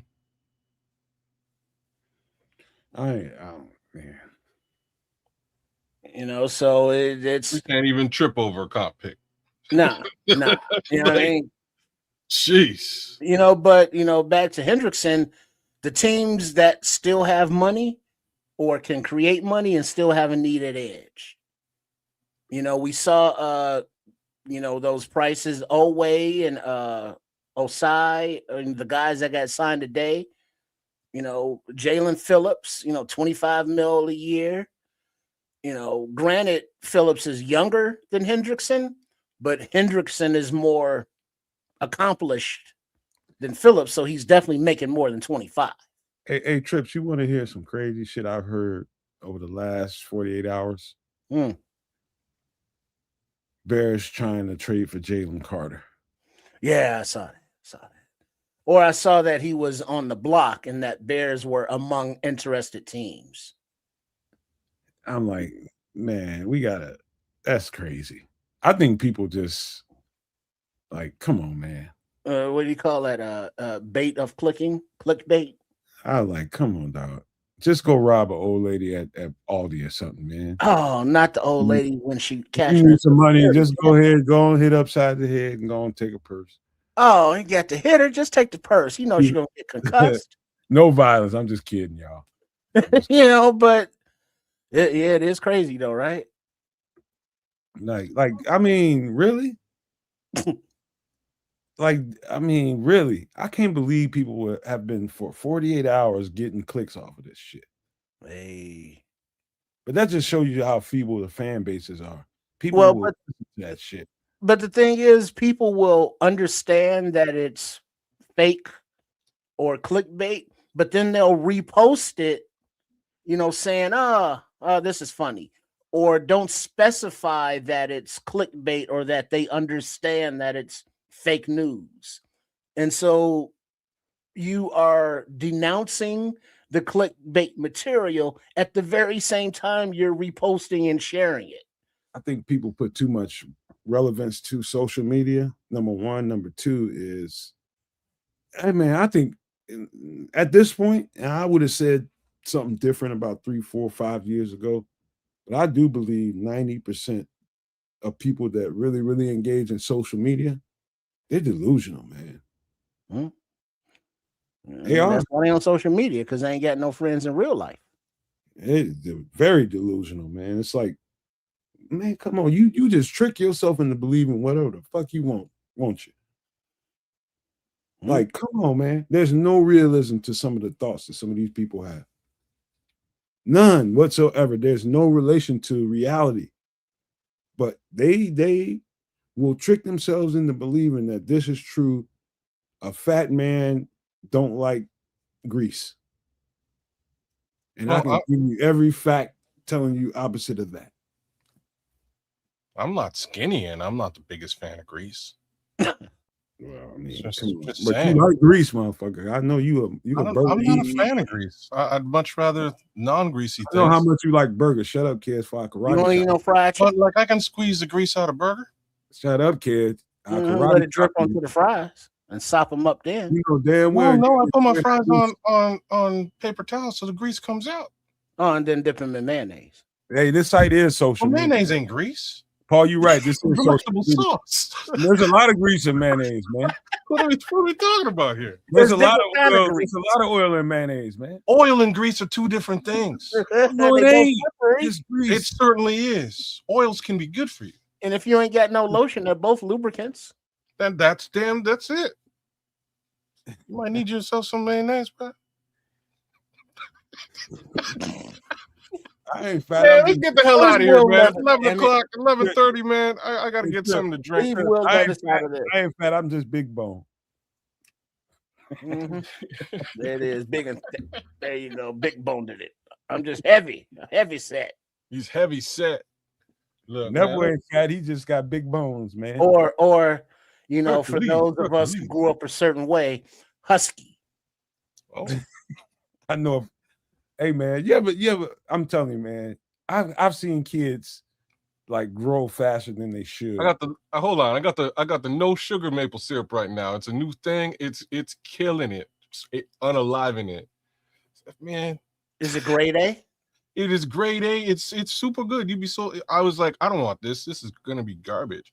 And it was so fire the other day, man. I had some chicken and waffle, a little bit of hot sauce in there. You wouldn't know the difference. Was it chicken fried? Well, I haven't tasted syrup. Yeah. Chicken and waffle. What the hell? I haven't tasted. And it might have been cooked in grease too, like just to put that out there. I haven't tasted syrup in decades, man. Decades. You haven't tasted what? Syrup. Yeah, he don't like sweets. Pancakes, French toast, waffles. No syrup. Man, I ain't touched that shit in 20 years. I'm sorry. Like maple syrup is like a real natural sugar. Yeah, I'm not talking about Aunt Jemima and shit. I'm talking like actual you pull it out a tree, you know what I mean, and pasteurize that shit. This is real natural sweetness, like you get out of a fruit. Man, you gotta use that to substitute some things. Because remember back in the day when it was just generic aisles and it had just block letters, syrup. And it was basically just kind of colored, sweetened water. And I think that's what Nomad had, because he ain't had the good stuff. No, the good stuff will change your life, bro. I'm just telling you. You can put that in other things. You can put that in your cooking, and you would be surprised as an alternative to regular processed sugar. Hey, I'll tell you, the last time I tasted syrup, I'm at one of my homeboys' cribs. Me and him did an all-nighter of Mad, and we just went. We smoked out from about, I got off work probably about 11:30, got to his crib about somewhere around 12:30. I get over there and I'm off for the next couple of days, and so is he. And this is a long time ago. And we just burning. We smoking out. So his girl was getting off of work after an overnight. She comes into the house probably about 7:45, 8 o'clock in the morning. And she just like, you MFers want something to eat? God damn, y'all been in here all night. She talking mad shit, making me want to leave. And he says, no, hold up. She gonna make us something to eat. And so she went in there and made some cheesy scrambled eggs, some pancakes, and some Johnsonville maple sausage. With the maple syrup. Good maple syrup out of a nice. She got that shit from one of those farmers market. It was some really good homemade syrup, man, dude. And I think with some hash browns on that thing. Get that from the Amish. They do a good out. That's the last time I need some apple butter if we talking Amish shit. I was like, man, dude. He was like, man, she do this shit all the time, bro. I was like, you gonna fuck around and get knocked? Cause man, that shit was good. But I just wasn't big with the syrup, mixing the Johnsonville sausage links on it kind of made the eggs and sausage taste better. That's really what I was on, and the hash browns. I care less about them pancakes, but I ate them because she made them for me. You know, just being courteous, man. But that's the last time I tasted syrup, man. Long time ago. Well, every good Canadian boy has to mess with at least a little bit of it. It is all over here, but when you're sugar, it's a good transition. Jordan Love, Jared Goff, and whoever the hell the quarterback is in Minnesota, they're gonna get a big taste of some Big Maple though. Big Maple. Up middle. Let's go. I think his name is solidified in the community now. Big Maple. They'll be serving pancakes too, bro. Pancakes. All right, man. Let's go ahead and give some pleasantries. I could tell kids he's hungry now. I ain't hungry, but I'm definitely thirsty. I need something to drink, man. I need some water. But that being said, thanks for hanging in with us on a fantastic free agency frenzy Monday. Happy Monday to all y'all. Enjoy your Tuesday, and we'll see you again on Wednesday for Extra Sauce. I could go through everybody in the chat, but we're up to, I don't know, about almost 120 odd, 130 odd people in the chat. So shout out to all you regulars, the Scrolls, Patrick Higgins, Cloud Chasers Radio, FFG Style, Smitty Q, AC Adam, Mr. Mayhem, Foster Covers, and we'll leave it. Oh, Barlissimo was even in here with us for a little bit. True Pilgrim, big ups to you too. White G was with us as well, and absolutely zero love for Mark. Go Pack Go. He's the new Don, bro. That being said, Trip. Yeah, big up. And once again, thanks for everybody hanging out with us that came in early for the free agency opening tampering period. Hanging out and sharing and building, and our little community here, Nomad Network, Kids of Canuck, Sports Chicago Style. We appreciate you, and we're gonna keep the content rolling as the next major event, the draft. Mongo. No, just threw me for a loop. There's 8,999 ass kissers before this guy. Just threw me for a loop for a second, but sorry, Nomad. He's perfect. Don't worry about it, man. Hey, you know what? I had more fun doing this show than I thought I would, because I'm with the boys, man. That's what we do. We have fun. We laugh. We talk shit to each other. You enjoy it. That's why you're here. And so I just want to thank everybody for being here. Everybody that supports everything that we do on Kids of Canucks channel and on Sports Chicago Style, and of course here on the Nomad Network. Make sure you hit the like, subscribe button, man. It's totally free. Either one of them ain't gonna cost you nothing. Don't be no hater, man. Be a lover. Love us, because we love you all. Just telling you, I'm appreciative of having a platform that people will listen to what we say, and pretty accurate around here. And I think the Bears are just getting started. I think there's a bevy of moves waiting to be made, because we don't have kind of the depth on the roster that we're supposed to. But I think some things had to fit into a certain place before we can start giving some credence to some of the moves that's going to have to happen in the next 48 hours, man. There's going to be a lot of signings. I would just say there's a Kevin Bryant watch for a lot of people. He ain't off the market. So that means to me that he's got hopes to come back to Chicago. I'm sure at this point, Kevin Bryant could be going somewhere to some other team. But I think he hopes to come back here for the right price. And I think at some point, they'll get there. I do believe that. I do believe Jaquan Brisker is gone. Then we can forget about that. But there's other things to be done on this roster, man. I mean, a lot. We took care of the linebackers for the most part. I still think there's work to do there. We lost an edge rusher in Dominique Robinson. There's going to have to be some things done in the next couple of days that you may or may not see coming. I do love the re-signing of Braxton Jones and getting him in here for a year and seeing how that plays out. I think it's a good safety measure for the team to keep stability with the new offense that we've just installed. Caleb Williams being young, I think it's a good thing. That's just the way I feel about it. You know, everybody will have their complaints about Braxton Jones, and I won't argue with you. I just think it's a wise move for the team.